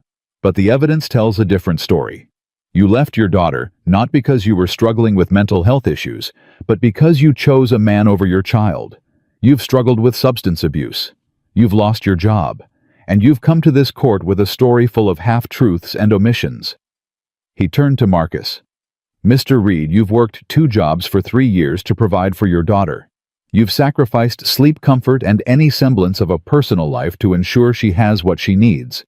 You've never missed a school event, never failed to be there when it mattered. Your daughter's teachers, neighbors, and friends all speak of you with nothing but respect and admiration.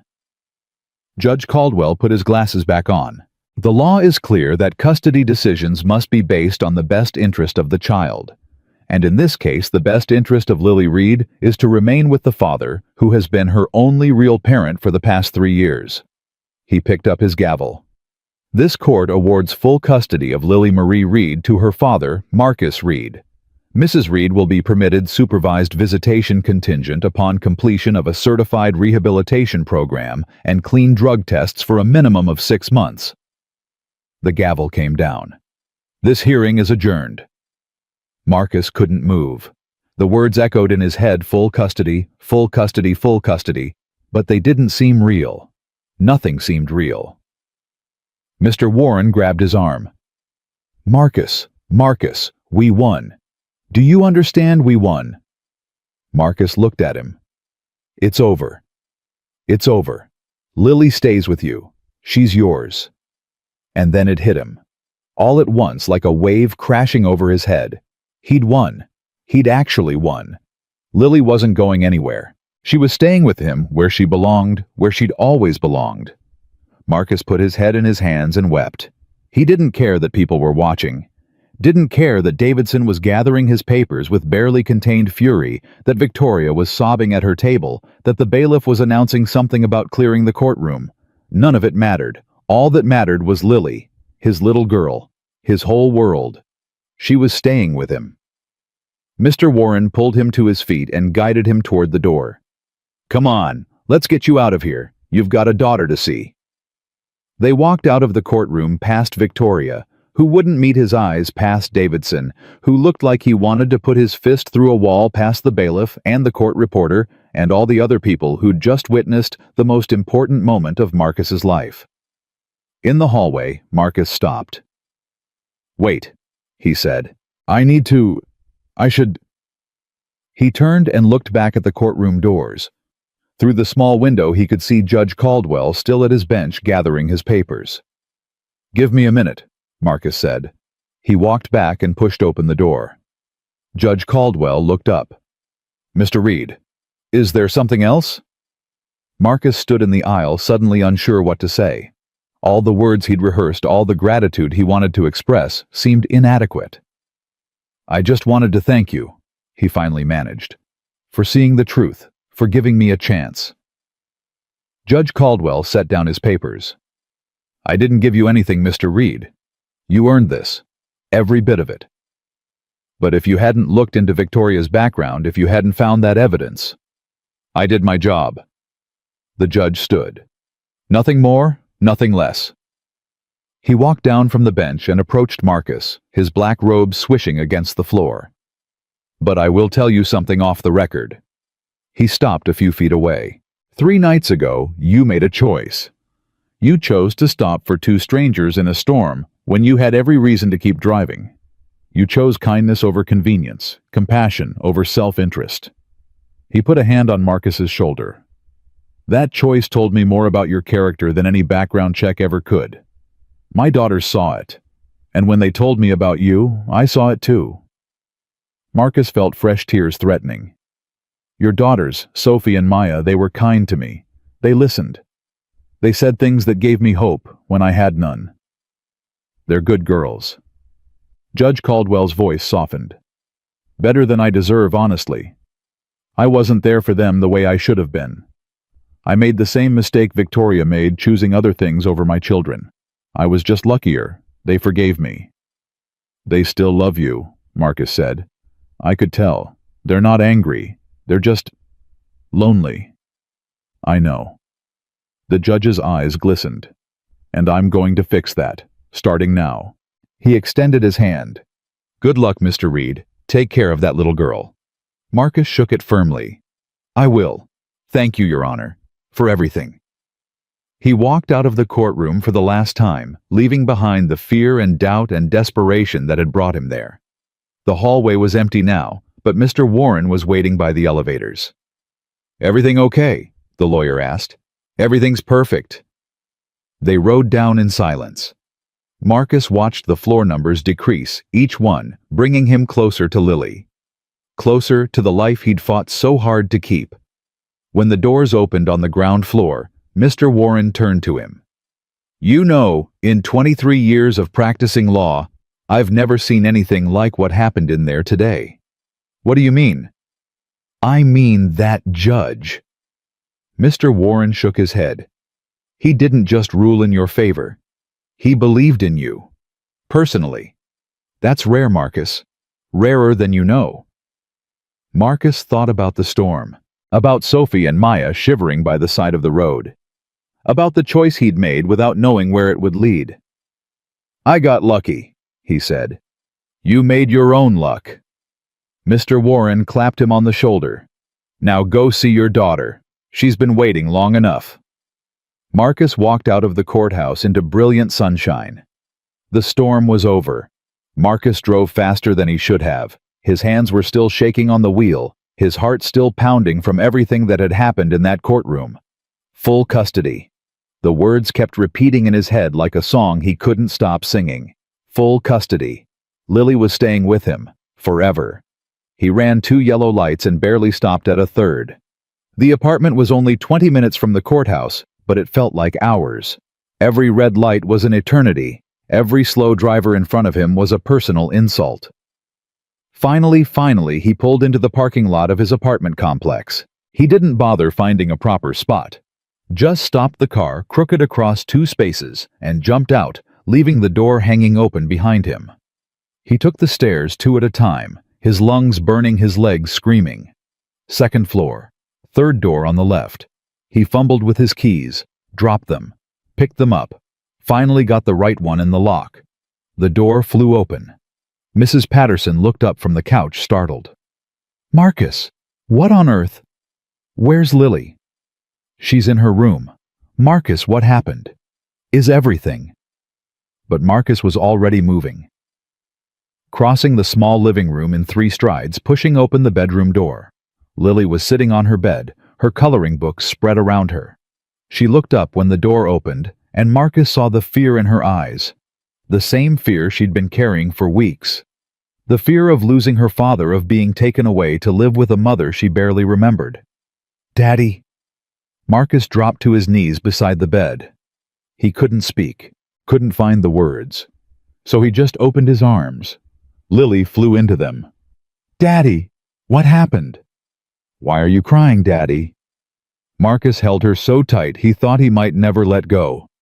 The tears were coming fast now, streaming down his face, soaking into her hair. But they weren't tears of sadness anymore. They were tears of relief, of joy, of a weight finally being lifted. "You're staying with me," he whispered into her hair. "You're staying with me, baby. Forever. The judge said you're mine." Lily pulled back, her eyes wide. "Really? I don't have to go live with Mommy." "No, sweetheart. You're staying right here, with me, where you belong. Forever. Forever and ever and ever." Lily's face crumpled, and then she was crying, too big, heaving sobs that shook her whole little body. But she was smiling through the tears, laughing and crying at the same time. "I was so scared, Daddy. I was so scared you wouldn't come back." "I will always come back." Marcus cupped her face in his hands. "Do you hear me? Always. No matter what. I will always come back for you." Mrs. Patterson appeared in the doorway, her hand pressed to her chest. "You won?" Marcus looked up at her, still holding Lily. "We won." The old woman burst into tears. "Oh, thank the Lord. Thank the Lord." She shuffled over and wrapped her arms around both of them, creating a little huddle of crying, laughing, relieved people in the middle of Lily's tiny bedroom. It should have felt cramped. It felt like the whole world. "I knew it," Mrs. Patterson said, wiping her eyes. "I knew that judge would see the truth. I told you, didn't I? I told you everything would be all right." "You did." Marcus reached up and squeezed her hand. "Thank you. For everything. For watching Lily. For believing in me. For all of it." "Oh, hush. You don't owe me any thanks." She squeezed back. "That little girl is lucky to have you. And don't you ever let anyone tell you different." Lily tugged on Marcus's sleeve. "Daddy." "Yeah, baby. Can we have ice cream?" Marcus laughed, a real, genuine laugh that seemed to come from somewhere deep inside him. "We can have all the ice cream in the world." They went to their usual spot, the little shop with the red awning 2 blocks from the apartment. The owner, a heavy-set man named Sal, who'd known Marcus for years, took one look at their faces and knew something had changed. "Good news?" he asked. "The best news." Marcus couldn't stop smiling. "The very best." Sal nodded slowly, a grin spreading across his face. "Ice cream's on the house today." "You don't have to." "I want to." Sal was already scooping.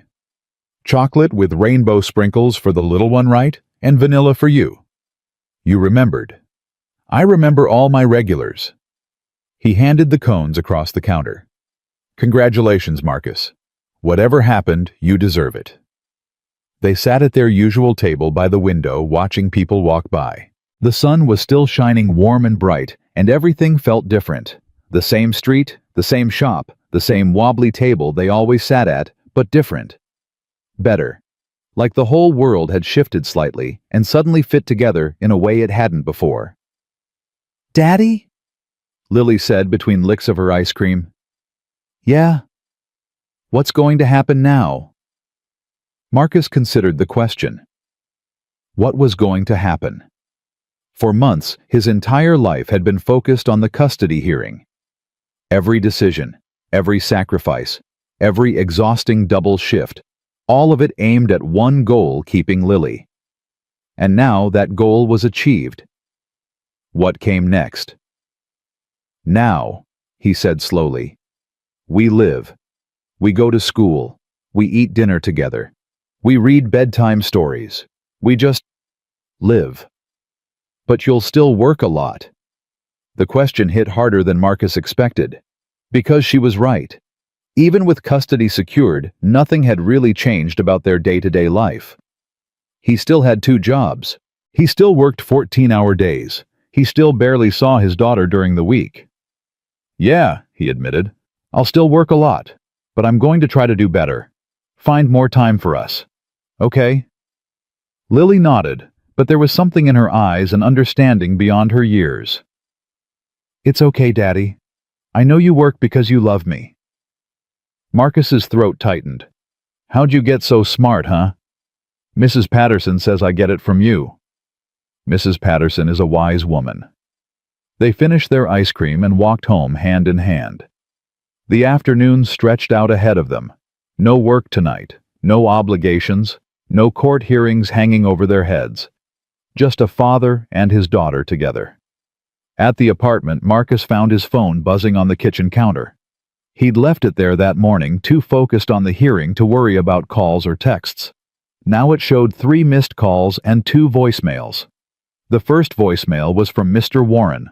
"Marcus, it's David Warren. Just wanted to say congratulations again. You should be proud of yourself. Take some time to celebrate with that little girl. You've earned it."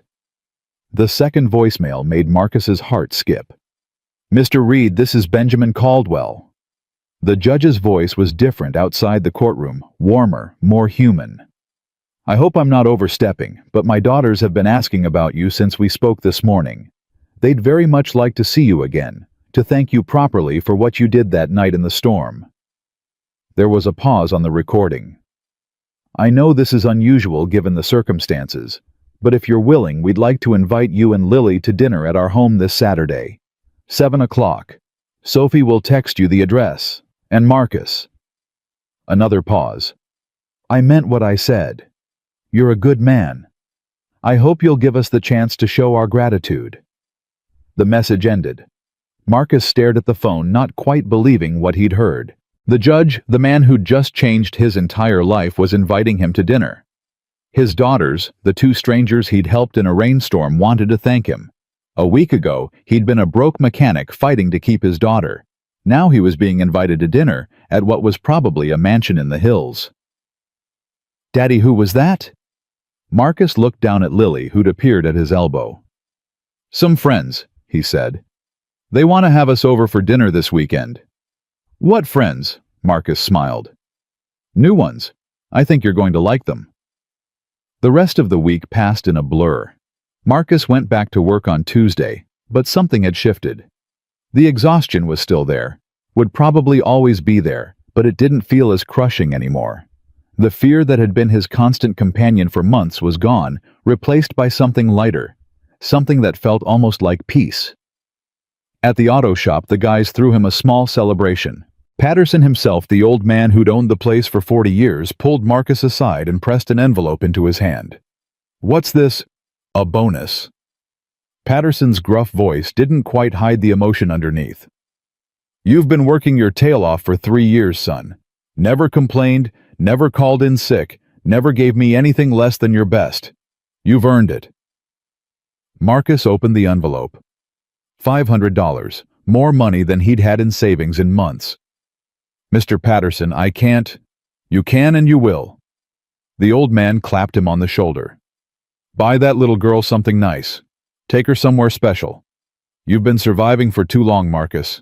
It's time to start living." At the diner, the evening shift went smoother than usual. Maybe it was his mood, maybe it was just luck, but the tips were better than they'd been in weeks. By the time he clocked out, Marcus had another $100 in his pocket. Thursday night, he took Lily shopping. Not at Goodwill, not at the clearance rack. At an actual store with actual new clothes that had never been worn by anyone else. Lily's eyes went wide as saucers when he told her she could pick out anything she wanted. Anything, within reason. Marcus grinned. But yeah, anything. She chose a dress. A blue one with little white flowers on it, the kind of thing she'd only ever seen other girls wear to church. She held it up to her chest and looked in the mirror with an expression of pure wonder. "It's so pretty, Daddy." "Not as pretty as you." They bought the dress and a new pair of shoes to go with it, and a hair ribbon that matched the flowers. It was more money than Marcus usually spent on clothes in a month, but he didn't care. For once, he didn't count every penny. For once, he let himself enjoy giving his daughter something special.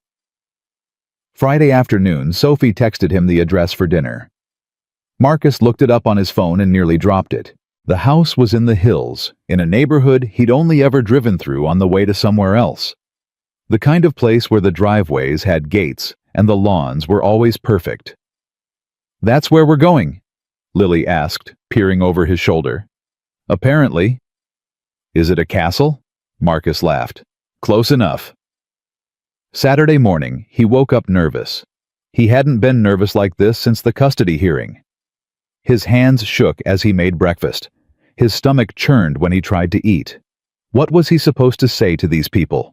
How was he supposed to act? He was a mechanic and a waiter. They were clearly wealthy beyond anything he could imagine. What if they looked down on him? What if they treated him like charity case? What if Lily felt out of place and uncomfortable? "Daddy, you're burning the eggs." Marcus blinked and looked down at the pan. Smoke was rising from the scrambled eggs, which had turned from yellow to brown to nearly black while he was lost in thought. "Shoot!" He pulled the pan off the burner and scraped the ruined eggs into the trash. "Sorry, sweetheart. I'll make more. Are you nervous about dinner?" Marcus turned to look at his daughter. She was watching him with those big brown eyes, too perceptive for her own good. "A little," he admitted. "Why?" "Good question. Why was he nervous?" These people had invited him. They wanted him there. Judge Caldwell had called him a good man. Sophie and Maya had been nothing but kind. "I guess I'm just not used to this," Marcus said slowly. "Being invited to nice places. Being thanked for things. Having people actually want to spend time with us." Lily considered this. "Mrs. Patterson wants to spend time with us." "That's different. Mrs. Patterson is like family." "So maybe these people will be like family too." Marcus stared at his daughter. Sometimes she said things that stopped him in his tracks that made him wonder if she was really only 6 years old. "When did you get so wise?" he asked. "You keep asking me that." "Because you keep surprising me." He made fresh eggs and they ate breakfast together at the tiny kitchen table. After he helped Lily take a bath and carefully combed her hair while it was still wet. She put on her new blue dress and her new shoes and the hair ribbon, and when she stood in front of the mirror, she looked like a different child. "I look pretty," she said, surprised. "You always look pretty." Marcus knelt down to her level. "This dress just helps everyone else see it." He'd bought himself a new shirt, too. Nothing fancy, just a clean button-down that didn't have any grease stains on it. He paired it with his best jeans and his least worn boots, and when he looked in the mirror, he thought he looked almost respectable. Almost. They left the apartment at 6:30, giving themselves plenty of time for the drive. The route took them through parts of the city Marcus rarely visited, past the fancy restaurants and the boutique shops, past the high-end car dealerships, and the office buildings, where important people made important decisions. The higher they climbed into the hills, the bigger the houses got. By the time they reached the address Sophie had sent, Marcus was gripping the steering wheel so tight his knuckles had gone white. The Caldwell house wasn't a castle, but it was close. A wrought iron gate opened onto a long driveway that curved through a manicured lawn. The house itself was enormous, 3 stories of stone and glass, with more windows than Marcus could count. There were at least a dozen cars parked along the circular drive, all of them worth more than Marcus made in a year. "Whoa," Lily breathed. "Yeah." Marcus swallowed hard. "Whoa." He parked his battered Honda among the luxury vehicles, feeling like a trespasser. For a moment, he just sat there trying to gather his courage. What was he doing here? These people lived in a different world. They probably had staff butlers, people who cooked their meals and cleaned their rooms. What could they possibly have in common with a broke mechanic from the wrong side of town? "Daddy!" Lily's voice was small. "Are we going in?" Marcus looked at his daughter. She was nervous too, he could see it in her eyes. But she was also excited, curious, ready to step into this unfamiliar world and see what it held. If she could be brave, so could he. "Yeah, baby." He opened his door. "We're going in." They walked up to the front entrance together, hand in hand. Before Marcus could knock, the door flew open. Sophie stood there grinning from ear to ear. "You came..." She threw her arms around Marcus in a hug that caught him completely off guard. "We weren't sure if you would, but you came..." "Of course we came." Marcus patted her back awkwardly. "You invited us." Maya appeared behind her sister, equally excited. "Is this Lily?" "Oh my God, she's even cuter than you described." She dropped to her knees in front of Lily, bringing herself to the little girl's level. "Hi, Lily. I'm Maya. Your dad helped us when our car broke down. He's kind of a hero, you know." Lily looked up at Marcus, then back at Maya. "He's my daddy." "The best kind of hero." Maya smiled warmly. "Do you want to see our game room? We have every video game in existence. Well, almost every video game." Lily's eyes went wide. "Really? Cross my heart. Sophie, show Marcus inside. I'm going to give this little princess a tour." She held out her hand, and Lily, after a quick glance at Marcus for permission, took it.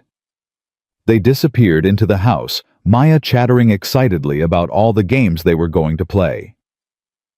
"She's great with kids," Sophie said, watching them go. "She always wanted to be a teacher, but Dad pushed her toward business school. And you, law school." Sophie rolled her eyes. "Because apparently our family needs another lawyer. Come on, let me show you around." The inside of the house was even more impressive than the outside. High ceilings, artwork on the walls, furniture that looked like it belonged in a museum. Marcus felt like he should be watching where he walked, afraid to touch anything. "Relax," Sophie said, clearly reading his discomfort. "It's just a house. A stupidly big house, but still just a house. It's bigger than my entire apartment building. I know. Believe me, Maya and I would trade it for something smaller in a heartbeat. Somewhere that actually felt like a home." She led him toward the back of the house. "Dad's on the patio. He's been looking forward to seeing you all week." They walked through a set of glass doors onto a terrace that overlooked the city below. Judge Caldwell was standing at the railing, gazing out at the view. He'd traded his black robes for a casual sweater and jeans, and he looked younger somehow. More human. "Marcus." He turned and extended his hand. "I'm glad you came." Marcus shook it firmly. "Thank you for inviting us, Your Honor. Please call me Harrison, or Ben if you prefer. I'm not a judge right now. I'm just a father trying to make up for lost time." Sophie touched Marcus's arm. "I'm going to check on Maya and Lily. You two talk." She slipped back inside, leaving Marcus alone with the man who had changed his life. For a moment, neither of them spoke. They just stood there, looking out at the city lights beginning to twinkle on as dusk settled over the hills. "Beautiful view," Marcus finally said. "It is." Harrison nodded. "I used to love sitting out here watching the sunset, but somewhere along the way I stopped noticing. too busy with work, too focused on the next case, the next ruling, the next thing. I forgot to actually look. I know what you mean. Harrison turned to face him. Do you? I work 2 jobs, 14-hour days, sometimes longer. There are whole weeks where I barely see Lily awake. I tell myself it's for her, that I'm doing it to give her a better life. But sometimes I wonder if I'm missing the life I'm supposed to be giving her. That's exactly it. Harrison's voice was heavy with regret. I told myself the same thing for 20 years, working for the family, providing for the family. But what I was really doing was hiding from the family, from the hard parts, from the messy, emotional, complicated reality of being a father. He looked back at the view. Sophie and Maya grew up in this house. They had everything money could buy, the best schools, the best clothes, vacations to places most people only dream about. But they didn't have me. Not really. I was always in my office, always on the phone, always somewhere else, even when I was physically present. They still love you, Marcus said. I could tell from the way they talked about you that night. I know. That's almost worse in a way. I didn't deserve their love, but they gave it anyway. Harrison turned to face Marcus directly. That's why I wanted to meet you, to thank you properly, not just for helping them that night, but for showing me something I needed to see. What's that? That being present matters more than being successful. That showing up, really showing up, not just going through the motions, is the most important thing a father can do. Marcus thought about all the nights he'd come home after midnight, too exhausted to do anything but kiss Lily's forehead and collapse on the couch. All the school events he'd attended with his eyes half closed. All the bedtime stories he'd rushed through because he still had to get to his second job. I'm not sure I'm the best example, he admitted. I'm barely holding it together most days. But you're holding it together for her. Harrison put a hand on his shoulder. That's the difference. Everything you do, every sacrifice you make, it's for Lily. Not for your career, not for your ego, for her. She's all I have. Then you have everything that matters. They stood in silence for a moment, 2 fathers from very different worlds, connected by something deeper than circumstance. My daughters want to make this a regular thing, Harrison said. Dinners, outings, they've taken quite a shine to you and Lily. I noticed. Maya practically kidnapped her the second we walked in. Harrison laughed. She's always wanted siblings, someone to dote on, to take care of. I think Lily might fill that void quite nicely. Lily would love that. She doesn't have any family besides me. No grandparents, no aunts or uncles. It's just been the 2 of us for so long. Then perhaps it's time for that to change. Harrison extended his hand again. What do you say, Marcus? Would you be willing to let us into your life, to let us become something like family? Marcus looked at the hand, then at the man offering it. A week ago, this would have seemed impossible. A judge, a wealthy stranger, inviting a broke mechanic to be part of his world.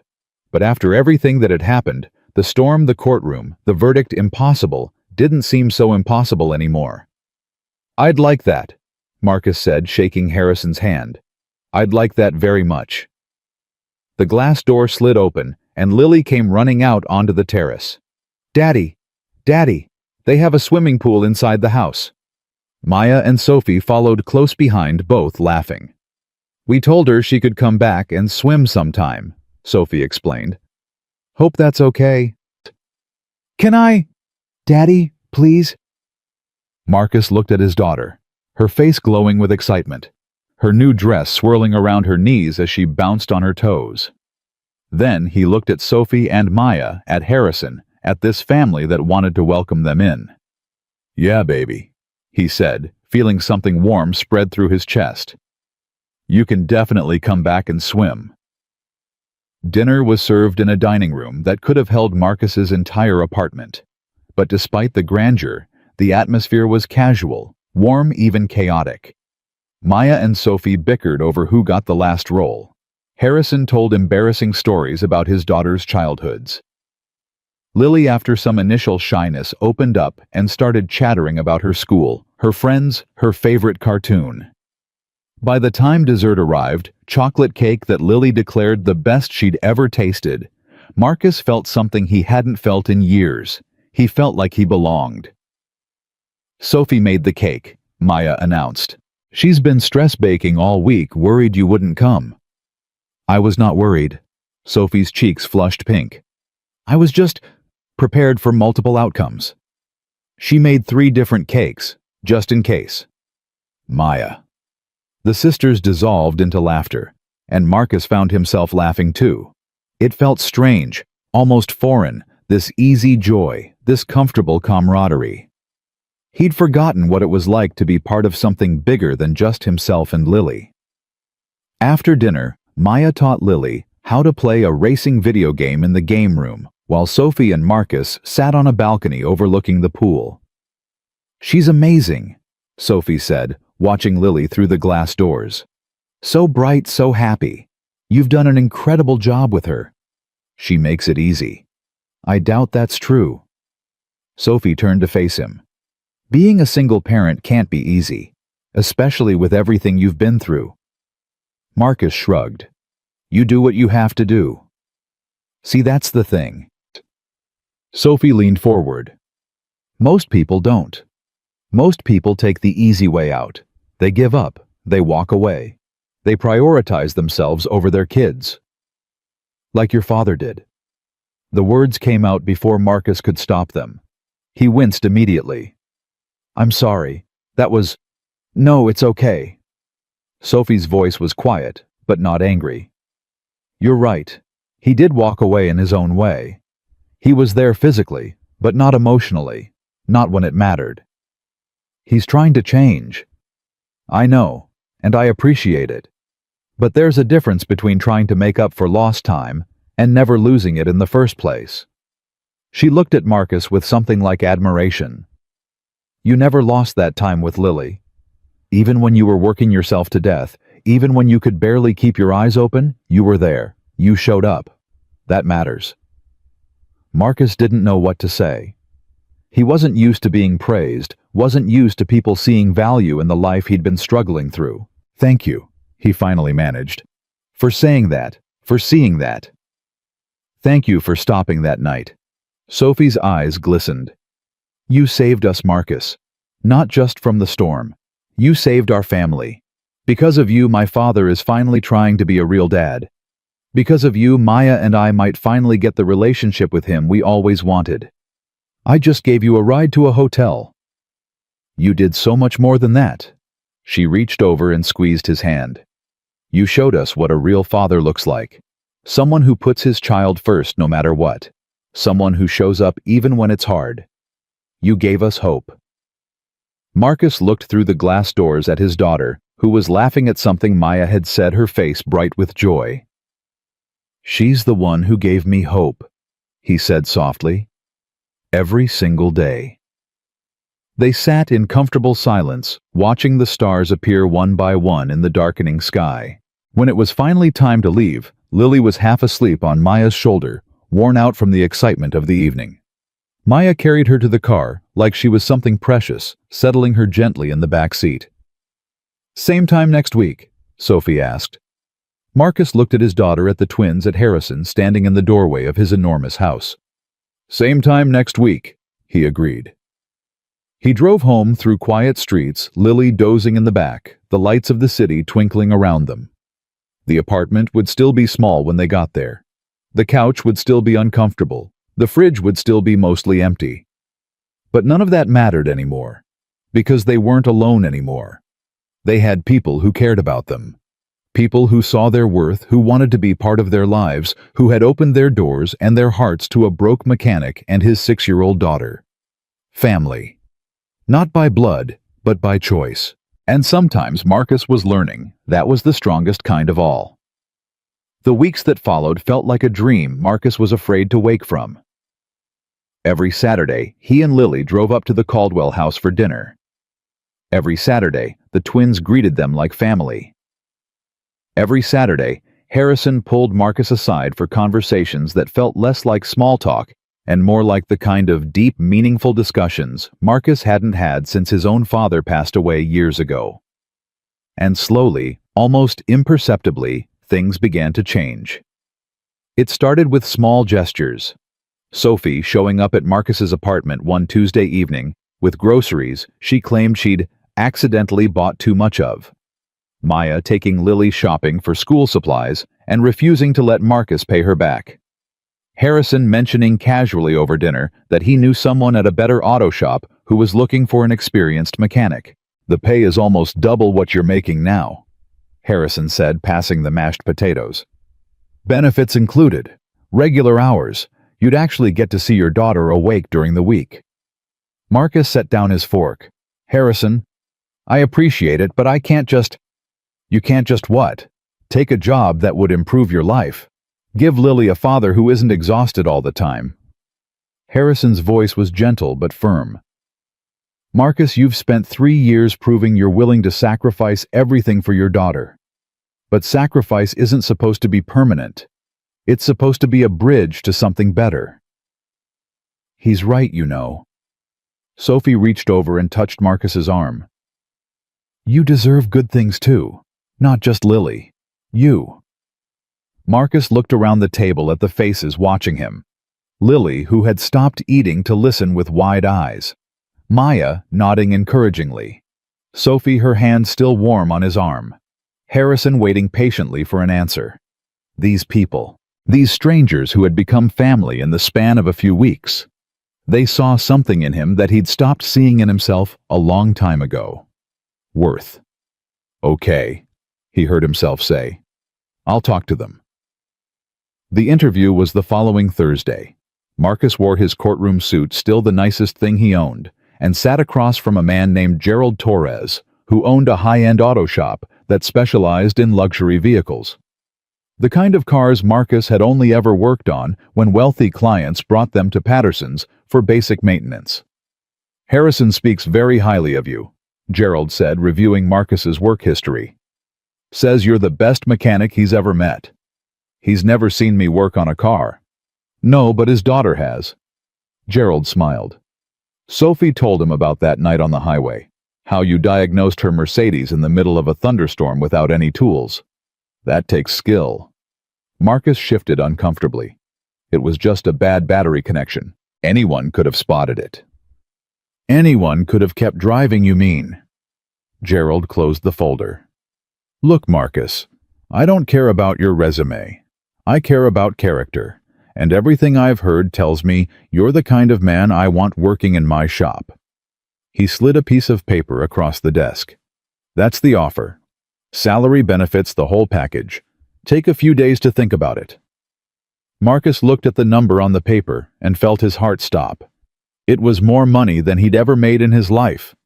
More than both his current jobs combined. With benefits, health insurance, dental, paid vacation. Things he'd only ever dreamed about. "I don't need a few days," Marcus said, his voice barely above a whisper. "I'll take it." He started the new job the following Monday. The work was challenging. Luxury vehicles required precision and expertise that pushed Marcus's skills to their limits. But he was good at it. Better than good. Within a month, he was handling the shop's most complex repairs. Within 2 months, Gerald was talking about making him a senior mechanic. And for the first time in 3 years, Marcus was home for dinner every night. "Daddy, you're here," Lily would shout when she heard his key in the lock, running to throw herself into his arms. Every single day, the same greeting, the same joy. Like she still couldn't quite believe it was real. Marcus couldn't quite believe it either. They ate dinner together at the tiny kitchen table. They did homework together on the couch. They read bedtime stories that Marcus didn't have to rush through anymore, stories that stretched and wandered and sometimes turned into hour-long adventures that left them both laughing. On weekends, they still went to the Caldwell house. But now there were other outings too. Maya took Lily to the zoo one Saturday while Marcus was at work. Sophie helped her study for a spelling test. Harrison taught her to play chess, claiming she was already better than both his daughters combined. "That's not saying much," Sophie retorted. "Maya still doesn't know how the night moves." "I know how it moves. I just choose to ignore the rules." "That's called cheating, Maya. That's called creative strategy." Lily giggled at their bickering, and Marcus felt something warm bloom in his chest. This was what family was supposed to feel like. Loud and messy, and full of love. 3 months after the custody hearing, Marcus got a call he wasn't expecting. He was at the shop elbow deep in the engine of a vintage Porsche when his phone buzzed. He almost ignored it. He was focused in the zone, close to solving a problem that had stumped him for hours. But something made him pull out the phone and check the screen. Victoria. His stomach dropped. For a long moment, he just stared at the name. They hadn't spoken since the courtroom. He'd heard through Mr. Warren that she'd started a rehabilitation program, that her supervised visits with Lily had been postponed until she completed treatment. But that was all second-hand information. He'd had no direct contact with her in months. He could ignore it. Let it go to voicemail. Deal with it later or never. But that wasn't who Marcus was. He'd never been the kind of man who ran from hard things.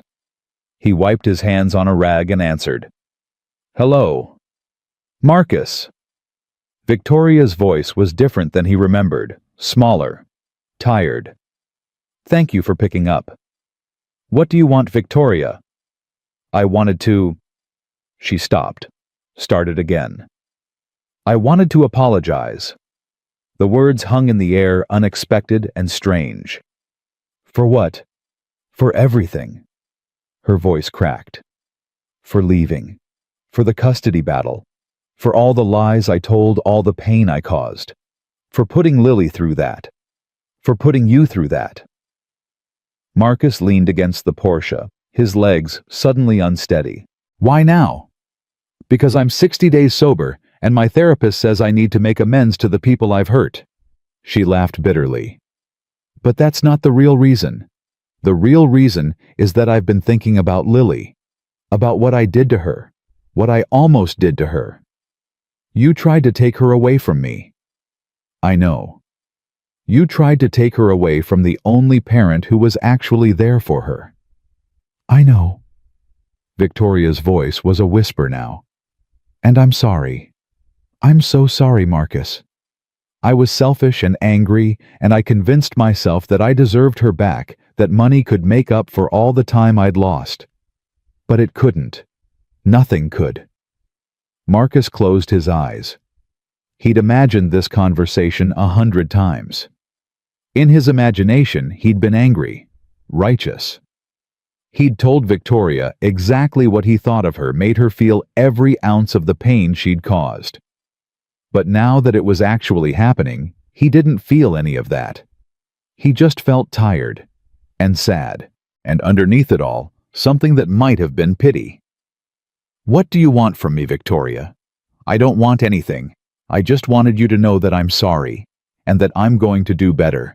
Not for you, not even for Lily, but for myself, because I can't keep living the way I've been living. That's good. Marcus didn't know what else to say. That's good, Victoria. I'm not asking for anything. She continued quickly. I know I don't deserve another chance. I know the supervised visits are on hold until I finish treatment. I'm okay with that. I'm going to do the work. I'm going to get better. And maybe someday, if Lily wants to know me, I'll be someone worth knowing. Marcus thought about his daughter, about the nightmares she'd had in the weeks after Victoria's call that day, the one where she'd told Lily she might have to leave, about the fear in her eyes when she'd asked if they were going to be okay. Victoria had caused that fear. Victoria had put that weight on a 6-year-old's shoulders. But Victoria was also Lily's mother, and someday Lily might want to understand where she came from. Might want to know the woman who had given her life, even if that woman had walked away from it. Get better, Marcus finally said. Do the work, and maybe someday we can talk about what comes next. Thank you. Victoria's voice was thick with tears. Thank you, Marcus. Don't thank me. Just get better. For real this time. He hung up and stood there for a long moment, staring at the phone in his hand. Then he slipped it back in his pocket and returned to the Porsche. Some things couldn't be fixed overnight. Some damage took years to repair. But that didn't mean it wasn't worth trying. That Saturday, Marcus told Harrison about the call. They were on the terrace again watching the sun set over the city, while Lily and the twins played some elaborate game involving a blanket fort in the living room. "How do you feel about it?" Harrison asked. "I don't know." Marcus shook his head. "Part of me is still angry. Part of me wants to tell her to stay the hell away from us forever, but another part wants Lily to have a mother." "Yeah," Marcus sighed. "Is that stupid?" "It's human."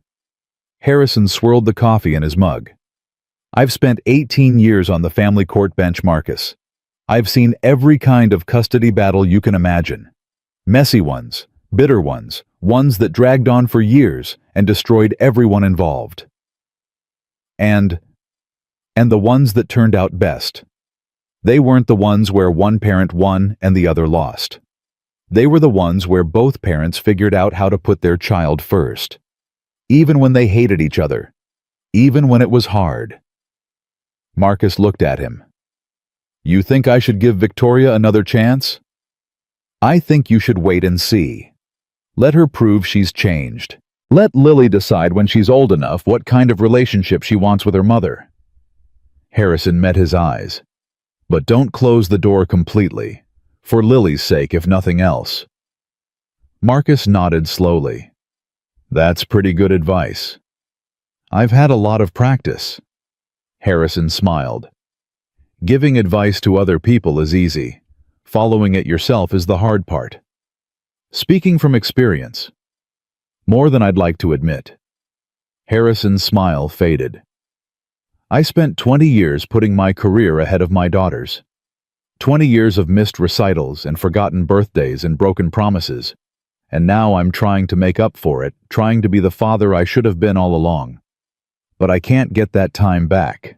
I can only do better going forward. Sophie and Maya seem to have forgiven you." "They're working on it. We all are." Harrison looked toward the house where laughter was spilling out from the blanket fort. "That's what family is, Marcus. Not perfection. Just people trying to do better. Trying to love each other, even when it's hard. Trying to show up day after day, even when you've failed before." Marcus thought about those words for a long time after. 6 months after the custody hearing, Marcus stood in the living room of a new apartment. It wasn't in the hills like Harrison's house. It wasn't fancy or huge or anything that would make people stop and stare. But it had 2 bedrooms, a real bedroom for Lily and a real bedroom for Marcus, no more sleeping on the couch. It had a little yard in the back where Lily could play. It had a kitchen with actual counter space and a bathroom with a tub instead of just a shower. It was in every way that mattered a home. "Daddy, look!" Lily came running in from her new bedroom, holding up a stuffed elephant. "Mr. Trunk has his own shelf now." "He does. Let me see." He followed her into the bedroom. Her bedroom painted the soft purple she'd picked out herself and looked at the shelf above her bed. Mr. Trunk sat there proudly, flanked by a few books and a framed photo of Marcus and Lily at the zoo, taken the day Maya had treated them.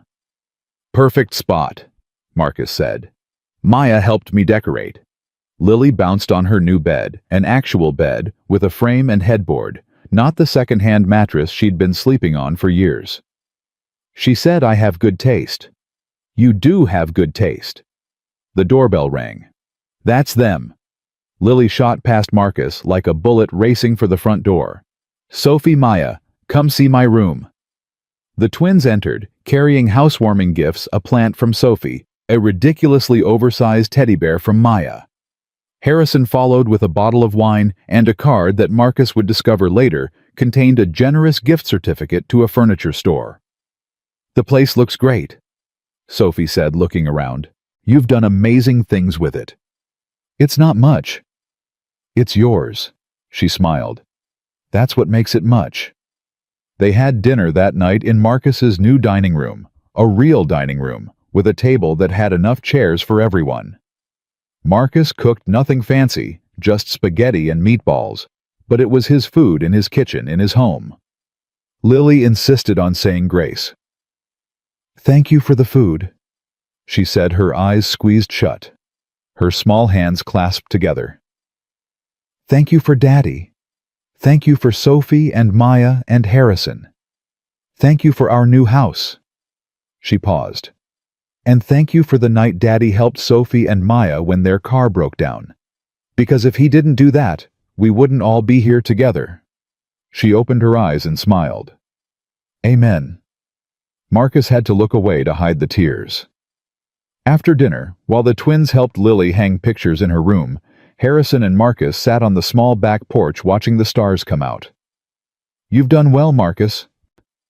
Harrison's voice was quiet, thoughtful. "A year ago you were fighting just to survive. Now look at you. I had help. Everyone needs help. The trick is being willing to accept it." Harrison turned to look at him. "And being willing to give it.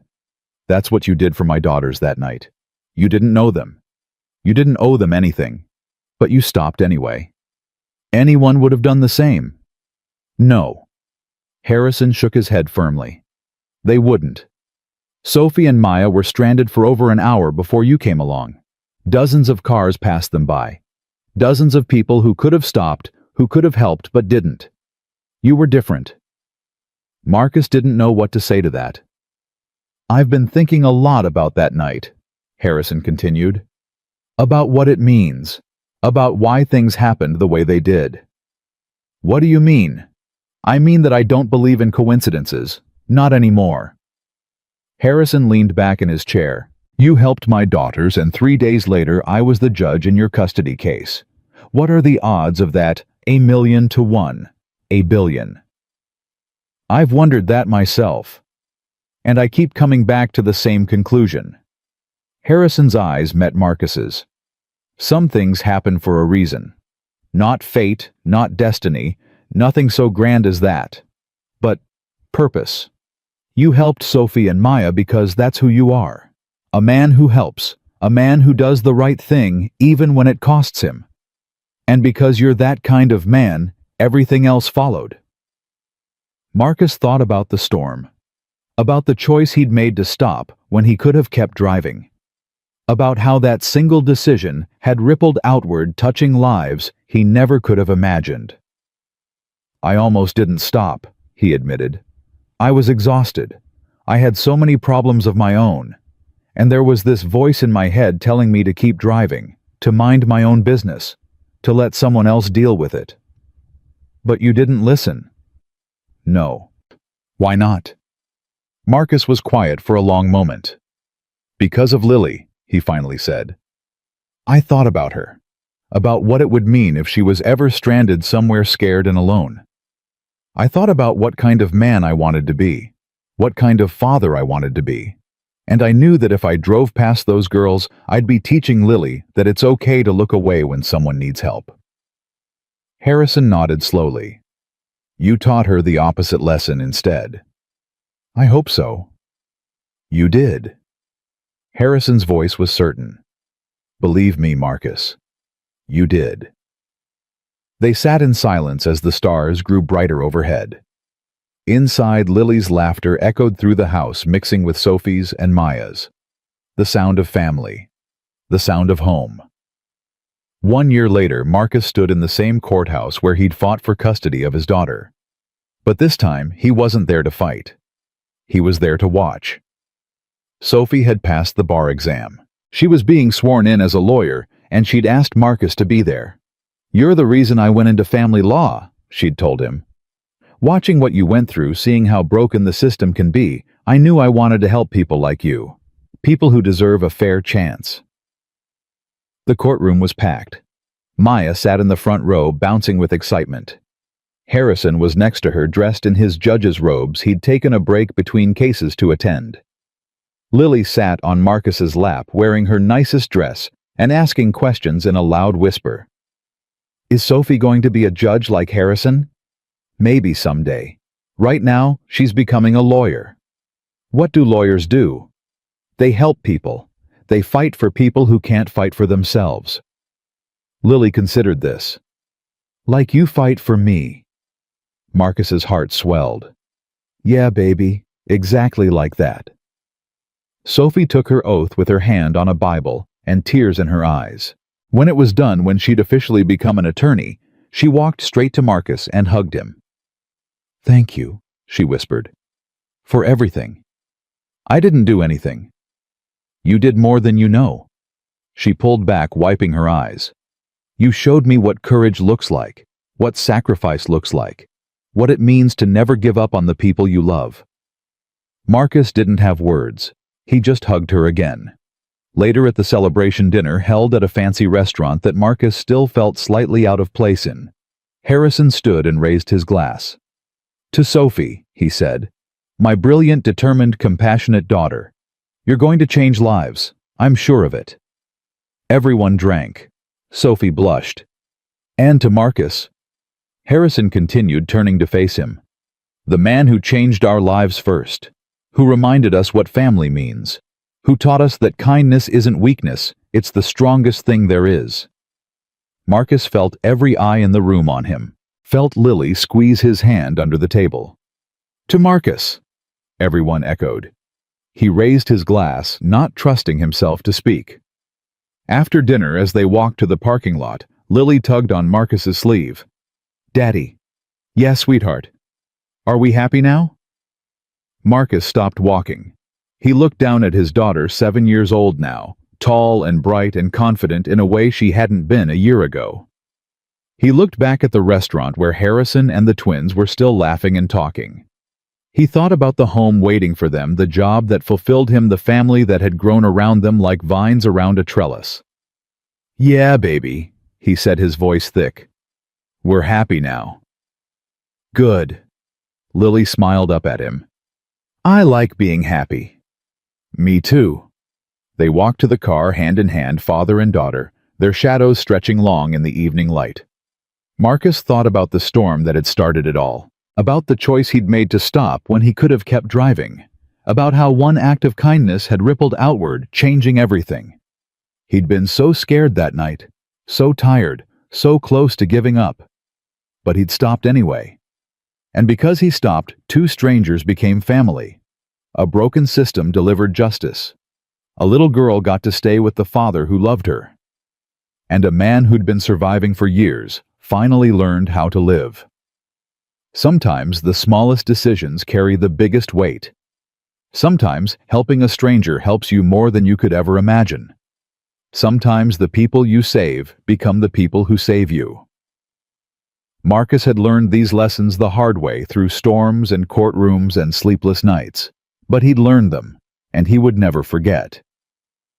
He opened the car door for Lily, watched her climb inside, buckled her seatbelt with the same care he'd shown her every day of her life. Ready to go home? He asked. Ready. He started the engine and pulled out of the parking lot, his daughter safe beside him, his heart full of a peace he'd almost stopped believing was possible. The road stretched out ahead of them, dark and endless, full of uncertainty. But Marcus wasn't afraid anymore. He'd learned that the darkness wasn't something to fear. It was just the space between one act of kindness and the next. And as long as he kept choosing kindness, kept stopping when he could keep driving, kept helping when he could look away, kept loving. When it would be easier to let go, the light would always find its way back. That was the truth. Marcus Reed had discovered in a storm. That was the truth he would carry with him for the rest of his life. That was the truth he would teach his daughter, and that she would teach her children, and that would echo forward through generations. Kindness matters. Showing up matters. Fighting for the people you love matters. And sometimes, just sometimes, the universe rewards those who refuse to give up. Marcus pulled onto the highway, Lily already dozing in the seat beside him, the city lights fading behind them. He was going home. He was finally, truly going home. And he would never stop being grateful for the night he chose to stop in a storm and help 2 strangers who changed his life forever.